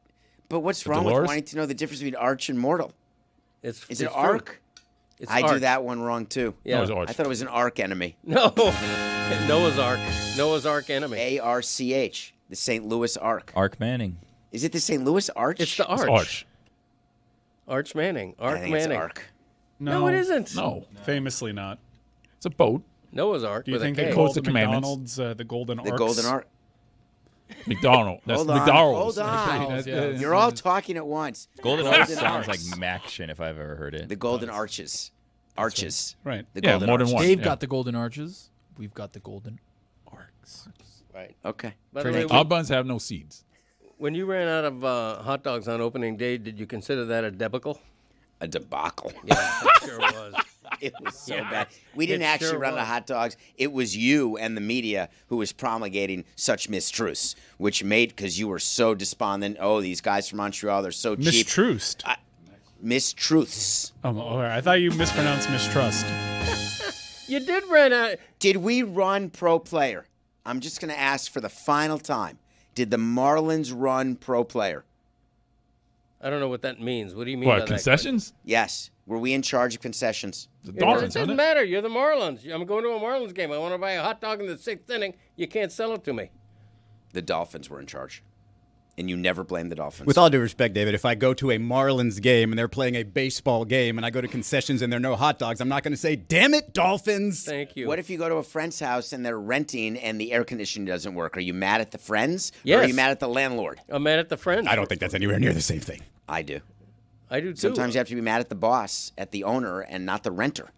So the Marlins were not responsible for making sure there were enough. We hot had dogs. no firing. We had no control over anything. We just said, hey, we're going to have 30,000 people. Get on it. It's like the Bristol Speedway. They knew they'd have 90,000 people. Why they run out of So food? who's at fault? Name that name. Who with the Dolphins at that time was at fault? Bruce Schulze. Get him on the phone. By the way, I've known him forever. Yeah. And he ran it, and they ran out of hot dogs. It wasn't me. Okay. Bruce, you're out there. You listen to this show. He used to. I don't know if he still does. There's been some sort of dilapidation of audience, which is now coming back, and I don't know where Bruce falls on that scale. Okay. But he's no longer with the Dolphins. What's Schulze up to? I have no idea. Oh. Is that a name that none of you have ever heard? No, I'd never No, heard of it. no. Yeah, he was a big-time, Tony, you're too young, but he was a big-time guy in the early 2000s with the Dolphins, back when they were winning playoff games. Yeah, that is a long time ago. It's so long ago Quarter that of a no one was century ago. born. I promised I wouldn't get down to that, even though it did come up yesterday at Marlins games, because what I do to fans is sometimes I talk about, hey, we're better than the Dolphins, aren't we? Because that was always a thing that was told to me when I moved to Miami, that the Dolphins are number one. You'll never catch them. The Marlins have been way more successful than the Dolphins since I got here. And it's not even close. Yeah. Dave, what's the Inarguable. DPP on when you go to a game? Dog per person. What do you guys staff as far as Ooh, good DPP? question. How many DPP. people? How many concession How many workers? dogs per person? Yeah. How many they're going to eat? No, just how? Because you're saying we've got 20,000 people to go into the game today. What's the DPP? How many DP? Oh, yeah. you only need to prepare like 5,000 hot dogs. Really? So Yeah. it's not even one DPP. No, who's gonna? You think everyone's eating a hot dog? Well, that's before the You only 9-9 wish. challenge. More than a beer, though. People do a DPP. lot of drinking, especially in Florida. A lot of beer, not a lot of dogs. That's why we did Bark in the Park, actually, because we wanted more dogs. DPPs. People don't eat, and we didn't run out.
There are very few absolutes in life.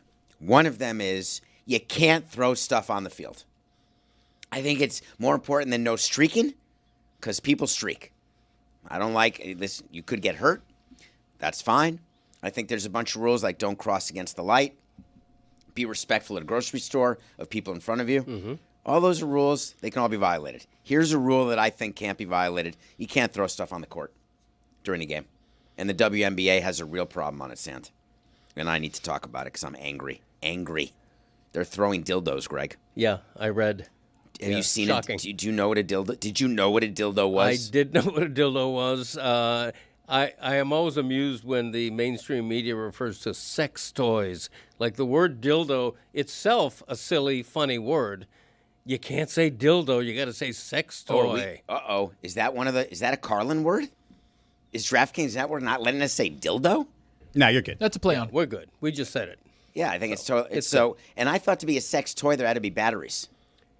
Don't some dildos have batteries? Right. I thought the batteryless dildos. Right. Thank you very much. Say that 10 times. I thought that's what was thrown on the court. If we check it out right now, we can see. I wasn't amused, but it had nothing to do with the dildo. I'm not amused that people are throwing things to start with. Then when you get into the sexist part of it, that made me angry.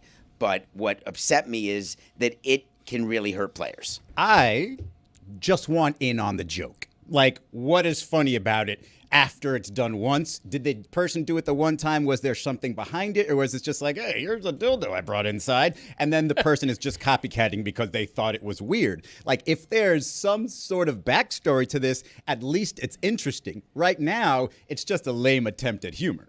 So you differentiate the Panthers rat from the WNBA dildo because one is when play is not happening or one is a sexually charged issue? Well, hockey's different in general. You throw hats on the ice when they get a hat trick, etc. So in celebration, I have no problem with throwing something out on the floor if it's a tradition. If you're throwing something out on the floor during a game and it's dangerous and it could disrupt everything, yeah, of course you don't do that.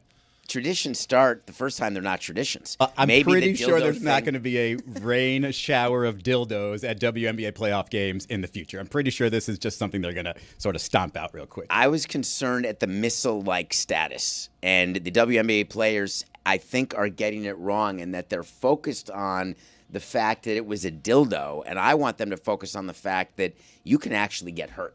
Sure. And they've got to make money. Yeah. At Unrivaled. Right. I mean, those things are hard rubber, right? And so if it hits you in the eye, theoretically, it's Someone a could problem. lose an eye. They could lose an eye. There you go. People are not as angered as I am by this because they're amused by it, and I find it to be sexist, dangerous, and the precedent setting that I think there will be copycats, Izzy. I think you're going to see more of them, even though they made an arrest. I love making arrests at ball games, by the way. I'm We used to curious, love what's arresting the... people. We'll get to that in a second. What's the insult to you? Why is it sexist? I don't think they'd throw a dildo at a male NBA game. They do it at Bills games. Yeah, Bills. Buffalo Bills games? Yes. Yeah. Thank you for I did not know that. They throw dildos on the field? A couple times, yeah. Green Usually ones when in they play the particular, right? Patriots. And what's the provenance there? We don't know. I don't know. Why do they jump through tables? Who knows? Yeah. They're different. Buffalonians? Yeah, they're different. The Mafia, they call themselves the Mafia. Bills Mafia, they'll jump through a flaming table and do the ketchup and mustard thing. When we're Oh, yeah. prepping the show, folks, and I'm new here, and we have a whole segment on dildos in the WNBA, and it's something that's not new or it's totally ordinary and expected. It's not ordinary. No, I just cited one example. It's not, and it's pretty much regarded as the craziest fan base there is in sports. Does that change your mind then? Is Yes. it not as insulting or sexist because they've done it at a men's sport first? It's also harder to get the dildo onto the playing surface. You have to have a chooch on you. Let's be honest. It's also not just a women's sex toy. They're throwing dildos, Greg. Okay. Love Fair you, Izzy. comment. I really do. I totally get that, and I apologize. No, you don't have to apologize to me. well, I'm just clarifying for you. I don't think you insulted anyone. Yeah, no, it's I was it's a not- blind spot. It's a blind spot. That's a blind spot, and I'm sorry. Why is it always neon green? It's That's not what I always wanna know. neon green. And it needs to be noticed, right? Rabbits can be pink or whatever. It doesn't No, matter. but we've seen it at 2 different venues, same color. Yeah. And it's not an easy to track down color. Action green. You don't typically see those Slime in that color. green. It looked more like Marlins Park wall green. You would assume something fleshy. Yeah, you would. I don't believe that's the best-selling color, actually. Harder to find within the sheets. I think that's a point. No, I think you want to find something as quick as you can. Glows in the dark. Glows in the dark. I imagine it's easier to slip into the fantasy if it's flesh colored. I need That's to what I just like get to think back about. to the fact that it's happening elsewhere because my mind is a little blown. I didn't realize this is a thing now. So Buffalo started and the WNBA copied it? Why are they making such a big deal of it then? That was my question to you. Well, first of all, is what's the joke there?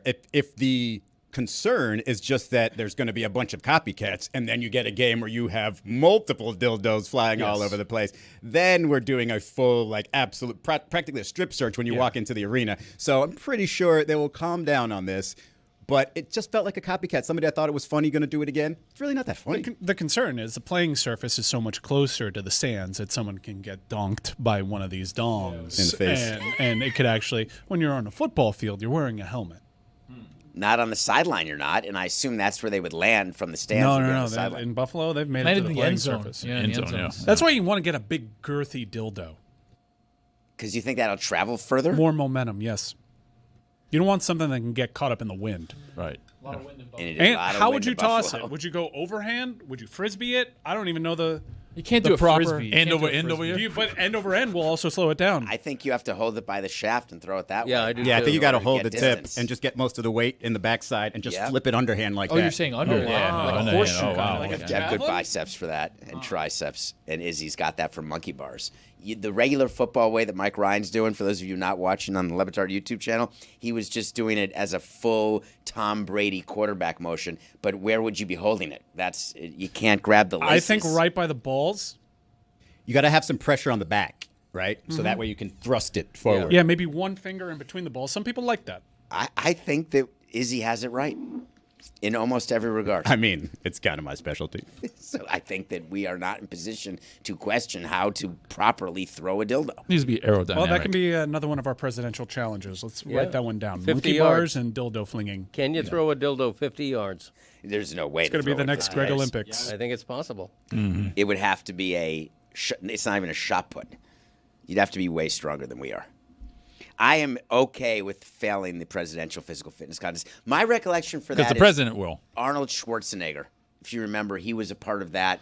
That may have been in my younger days. Yes. 100%. Like he was the face of it in my childhood. Right, Yeah. steroids user. Yeah, He was a steroids user. Yeah. He still is, I assume. I assume so as well. You can't keep a body like that. I found out a friend of mine's doing steroids, and I had no idea. I was always jealous of his Pudge? body. No, but not anymore. But yes, I found out just a normal non-athlete guy. For what purpose? He has a great body, and I just assumed he had a great body, and then I found out he's doing steroids. Mike, this is your wheelhouse. You see Sean McVay shirtless? I don't have to imagine him shirtless. Have you seen how tight those coaches' shirts are? He's got an HGH build. Yeah. Kind of like that stomach that comes out a little bit. Oh, I know what you're talking about. Little barrel chest now? There's no way he has that much time to work out. I like the ones who say they worked out during the off season, and it turns out, like, I had a thing about Luka. I'm sorry, but how does Luka have that transformation? They just finished playing April 30th. It's been 3 months. Easiest weight to lose? Water weight. That dude had so much beer in his. All he had to do was run, sweat that out. He'd lose it like that. Can happen in 3 months. So I lost 30 pounds in 2 months. unaided? Yeah. This go round, yeah. Yeah. I did the Ozempic like 2 years ago. But I actually just followed what it did for me this time and then added exercise. You lost a pound every 2 days. I guess 30 pounds in 2 months. I mean, the tape don't lie. Well, Thanksgiving to Super Bowl, I was pretty much there. Boom. That's hard to do. Congrats. Did you keep it off? Because you look like you did. So far, so good. You look great. The mustache is a choice. Yeah, when he shaves the beard, you can tell he's feeling good about his face, right? Was that because I'm here? What was the purpose of the mustache? No, I'm going to get a haircut later in the week, and I know how to time it out. So you have enough scruff when the haircut comes? Yeah. They're throwing dildos, Greg. Do you keep track of that? I know. It's all up here in the dome. It's unspoken. Know my body. It's nice, but I'll still go back to the fact that what Luka did during an off season, it's not a real off season. What do you mean? He's got trainers. He's got a nutrition program. The highest level of everything he Yeah. can ask for, he has. Yeah. In 2 months, you think I there was bet you in 2 nothing months. weird about that cover of that health magazine? No, You don't think he had some sort of weird oil on his body to make him shine that perhaps. way? Sure. Yeah, no, it got touched up. And a little touch up on the defined muscles on that picture. Well, this was a magazine to promote, promoting themselves, but a magazine article on Luka Doncic. It's not like a medical exam to see if this guy's actually shredded or not. Like, if you want to know what he really looks like, then go take the physical with him with the Lakers. Well, you could because he signed his extension. And he wants everyone to know, hey, I took less money. Like Bridges. I don't want to talk about the Knicks yet, but we're going to get to him. $6 million Bridges took under the max, and he's like God's gift to Knicks fans. $6 million, Izzy. Give me a small break. 150 versus 156. Made him forget all about those 5 first-round draft picks. How is that even? Is that possible that Knicks fans are that stupid? Absolutely. I saw a graphic the other day with the same exact starting 5 from last year, and it's like, let's run it back. And people are losing their minds. This is the year. It's a championship season. No, it's not. It can't be. You can't run back a loser, then you're a loser. With a worse coach.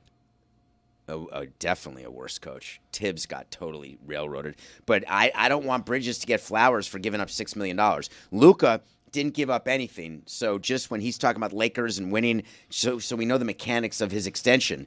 He signed a 3-year deal now, so he can then sign a huge extension that'll be about $80 million a year for 2028. He had to do it, in this order. Right. He's no hero.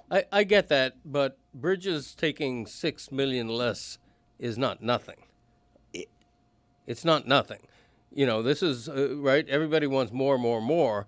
And the idea that he's taking less deserves some credit. I will say this. The collective bargaining agreement's done a pretty decent job. I know this is a bad example because Luka got traded to the Lakers, but when people sign their stuff or re-sign, they kind of stay with the same team a little bit more often because of the money that they can get. Because I know, like, Miami Heat probably had eyes on the 2026 free agency, right, and set up, and maybe they can make a run at Luka, but now, no chance. No, he's now there.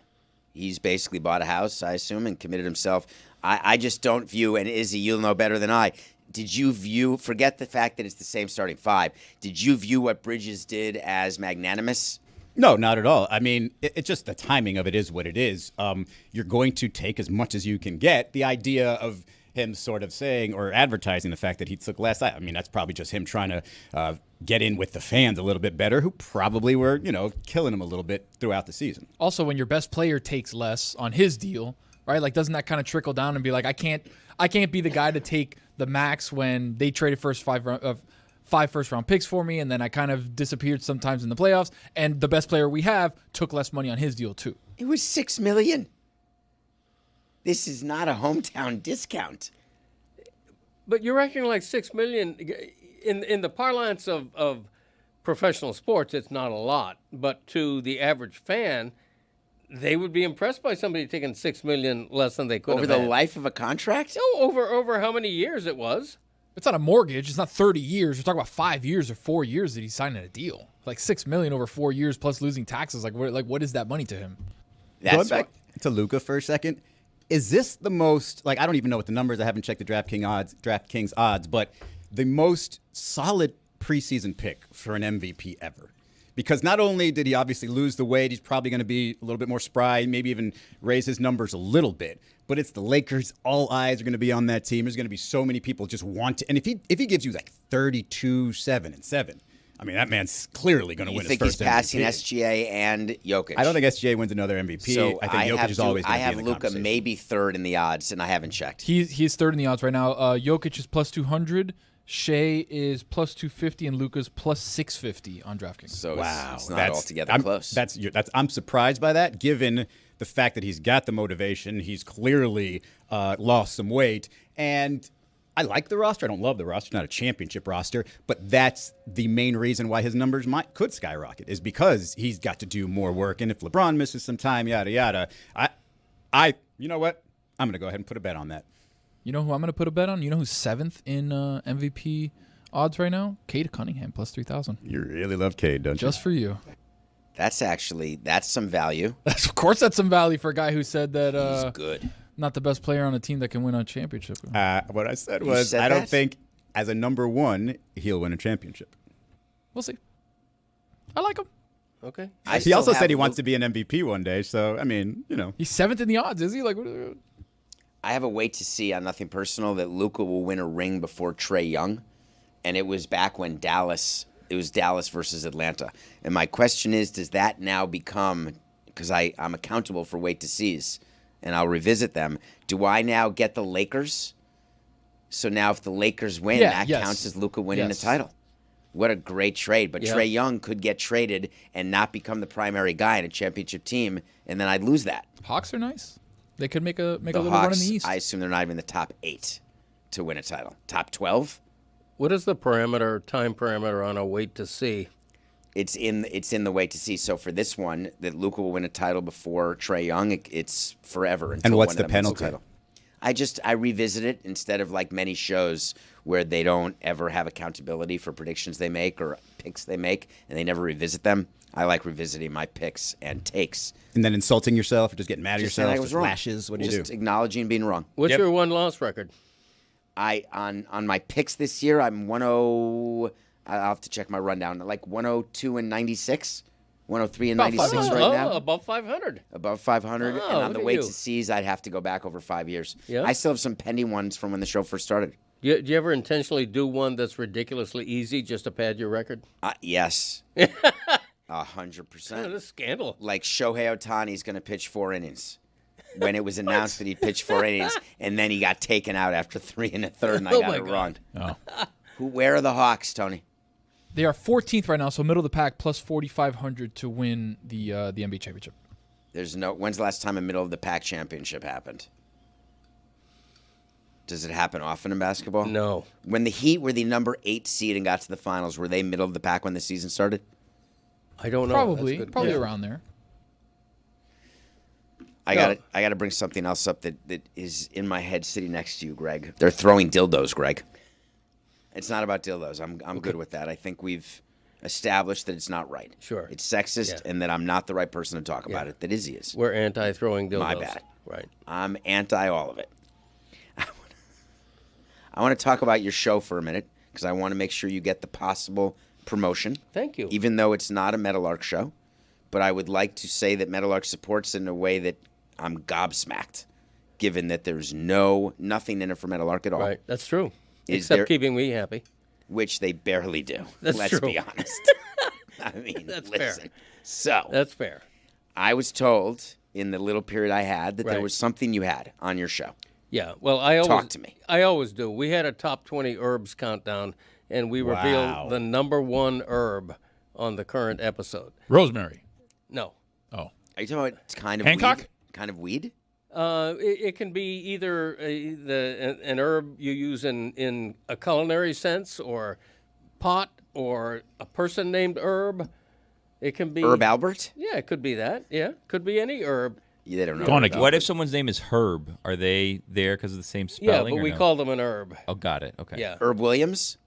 He does not. He did not make the top 20. Oh. He's a great herb. Yeah. Who was number 1? Well, you have to listen to the podcast to find out. Oh, man. You We won't revealed- spoil number 1. Will you spoil number 2? Do Yeah. you have any recollection? Can you look at your rundown? Because you don't remember. I'm Number sure. 2 was Herb Peterson, the man, the man who invented the Egg McMuffin. Speaking of number 2s, Greg, Number 3 was the first bag of marijuana I ever bought.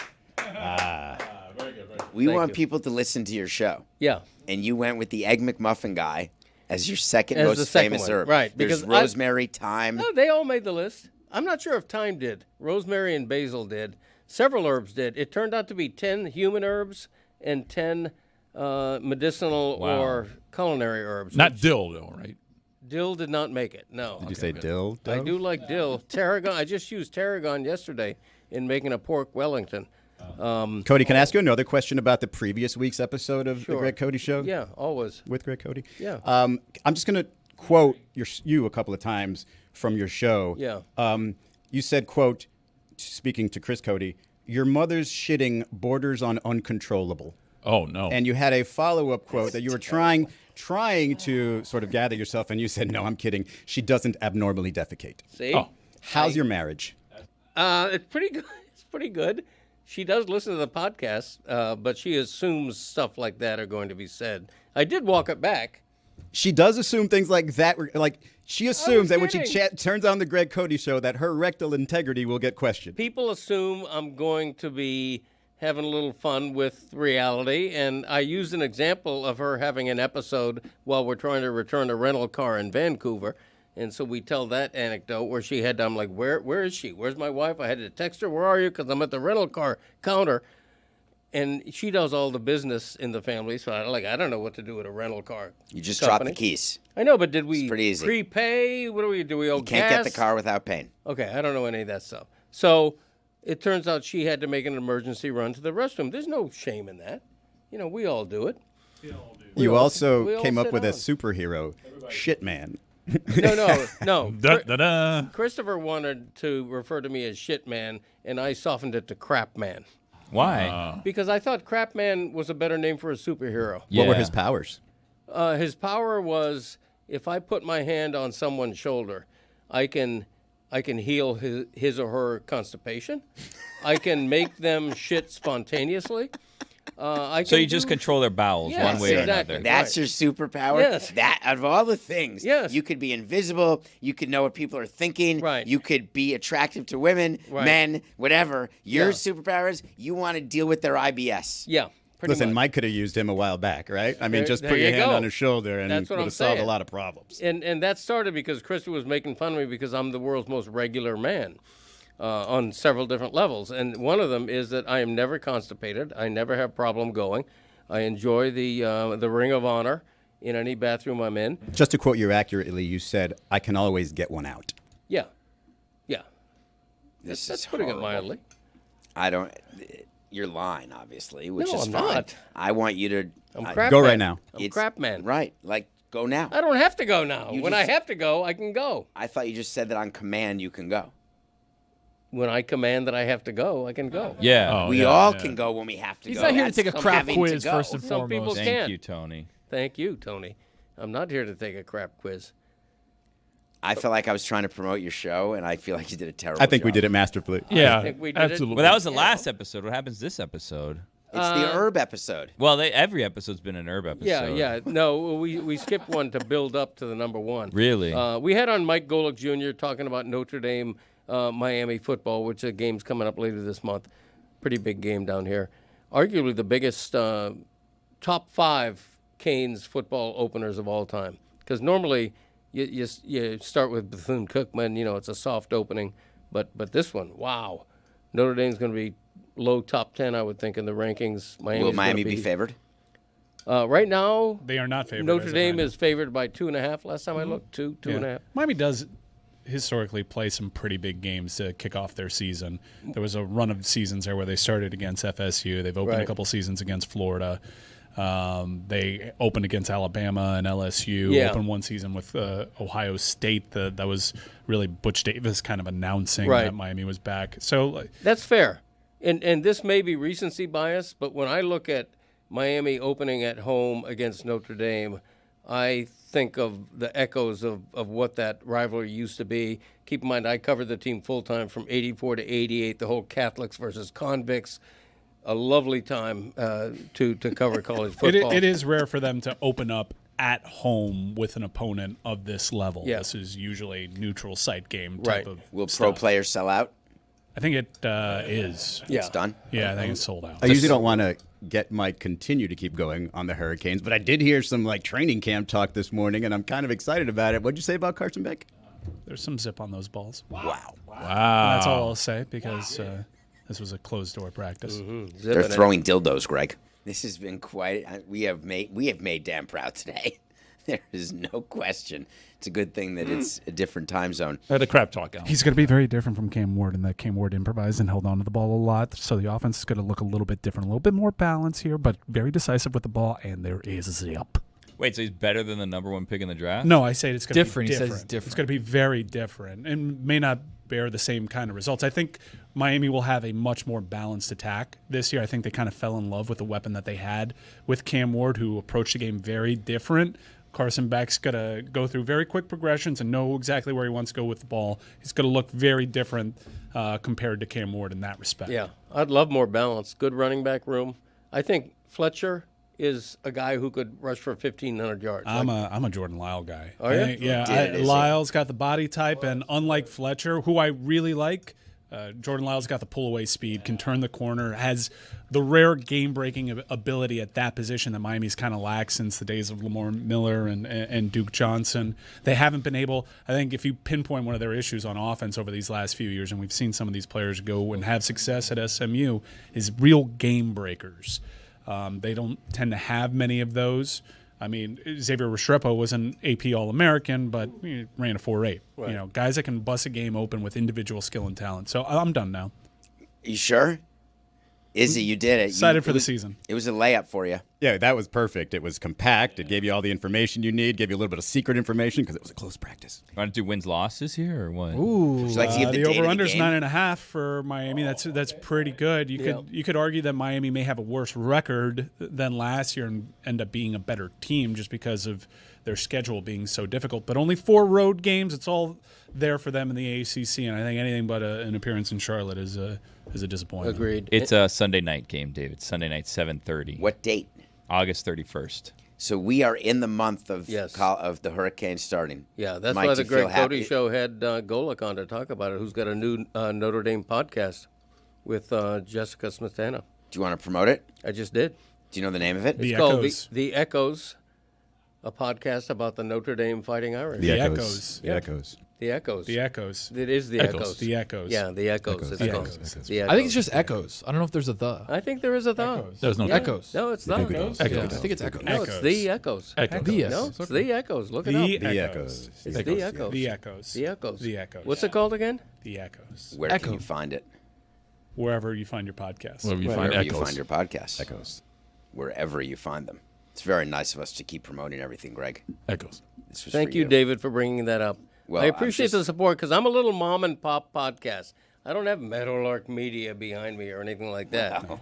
I'm a 3-man operation, and so we're happy for all the support. What did he say about the quarterback situation from Notre Dame? That's an unproven commodity. That It they have is. over That's the big edge for Miami. Some Assuming injuries on that offensive line too. Ruben Bain looks good.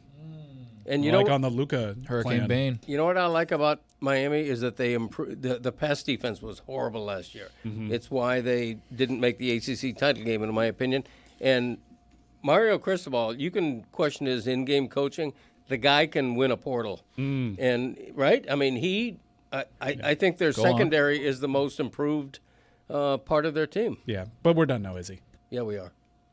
You worried about Lagway?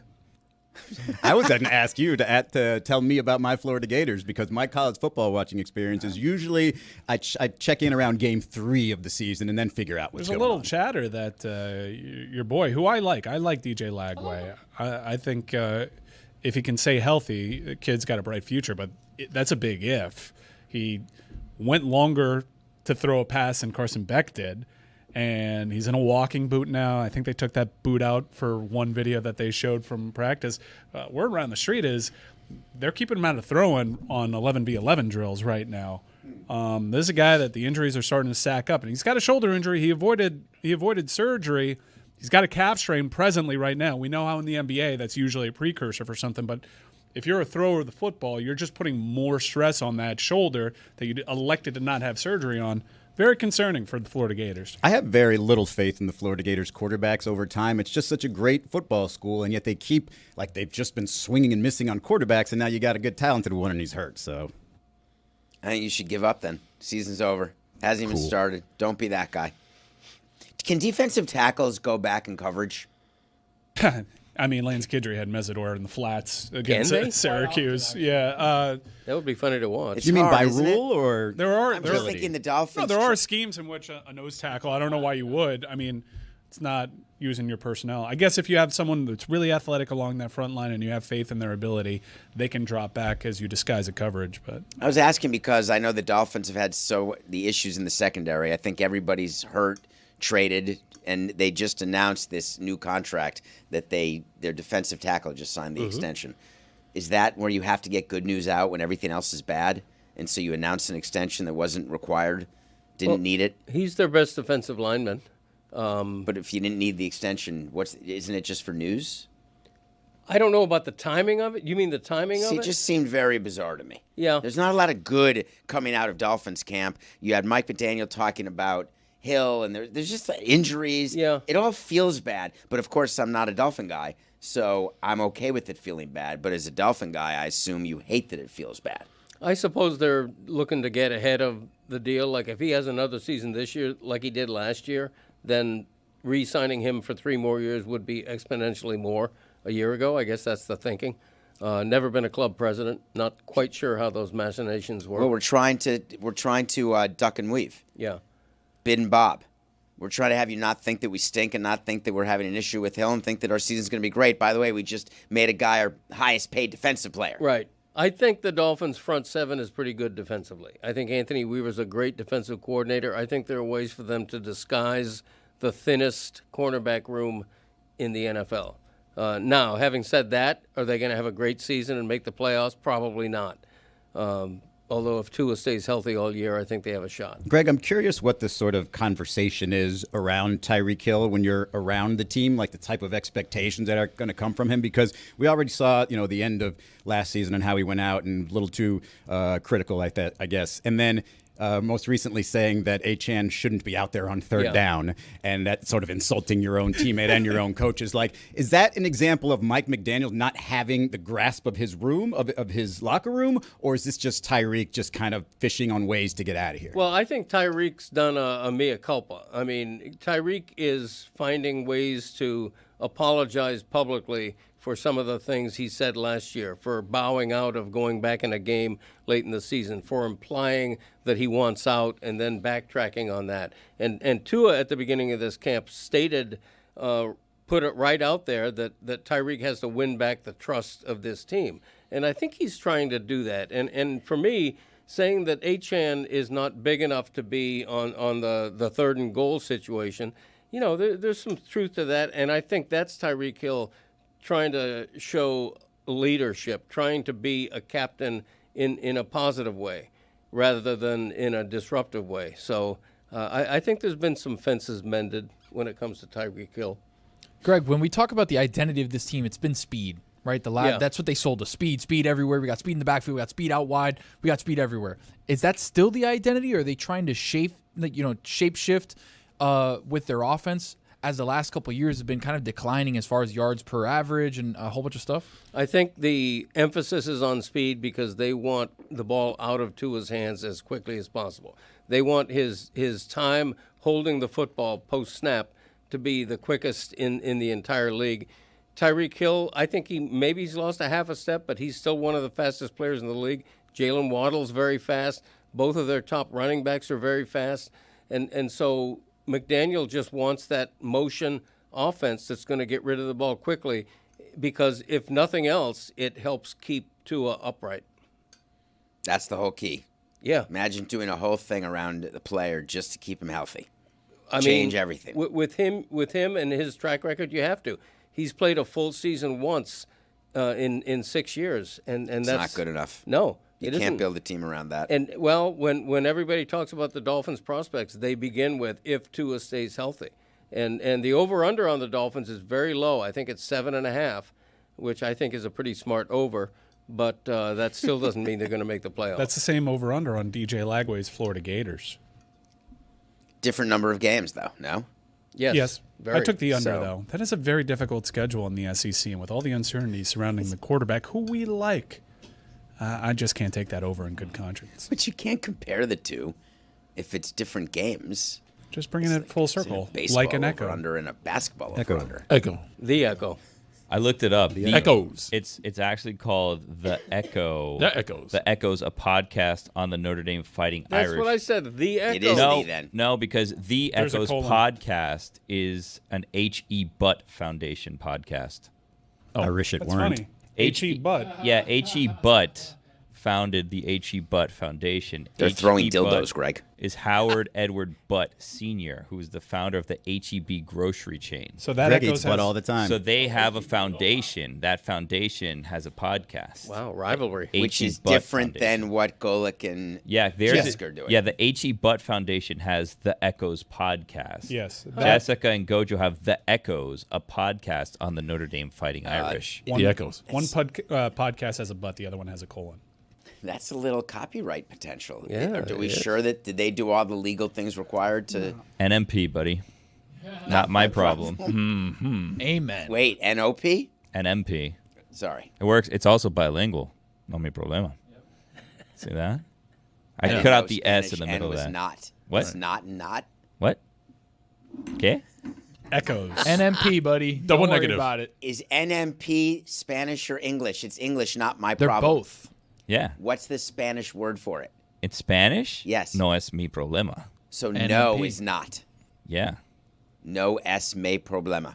Yeah. Nailed it. Greg, go touch Me touch problema. David's shoulder, make him poop. He doesn't like people touching his I shoulder. don't touch me at all. Did I say that? if he did. What Wash if your you're hands constipated? first. Yeah. I don't want to be touched by I know you, you don't. but my body is. Where's your touching bag me. of candy today? Touch me. I would touch you. It's a great song. Would you touch him and make him poop immediately, or touch him and give him a good pooping schedule? Whatever he needed.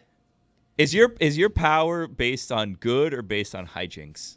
It's good and evil. Ah. Like most superheroes. Like most If, superheroes, if yeah. Superman's in a bad mood, he can, give a little of that to whoever needs Give a little what? Jerk out the horse off? Yeah, give a little of that, I got a theme song for you, Greg. What's you want that? it? Yeah. I'm the crap man. Did-did-did-did-bop-ba-da-boop. They're not scatting. Well, he could also be the scat man. Yeah, It'd be the because same power. That's a great, yes. Is it touch sensitive? If you push on my shoulder harder, I go right then. But Oh, if it's yeah. like a little soft tap, It's I have whatever I want. I have the ability to get to a I toilet. can make it diarrhea. I can make it a little harder. Hell yeah. No es me problema. What if I'm Attaboy. going? What if I'm going up a ladder? Will I hear something splatter? It depends on my wishes as crap man. You guys have no chance. It's okay though. They're throwing dildos, Greg.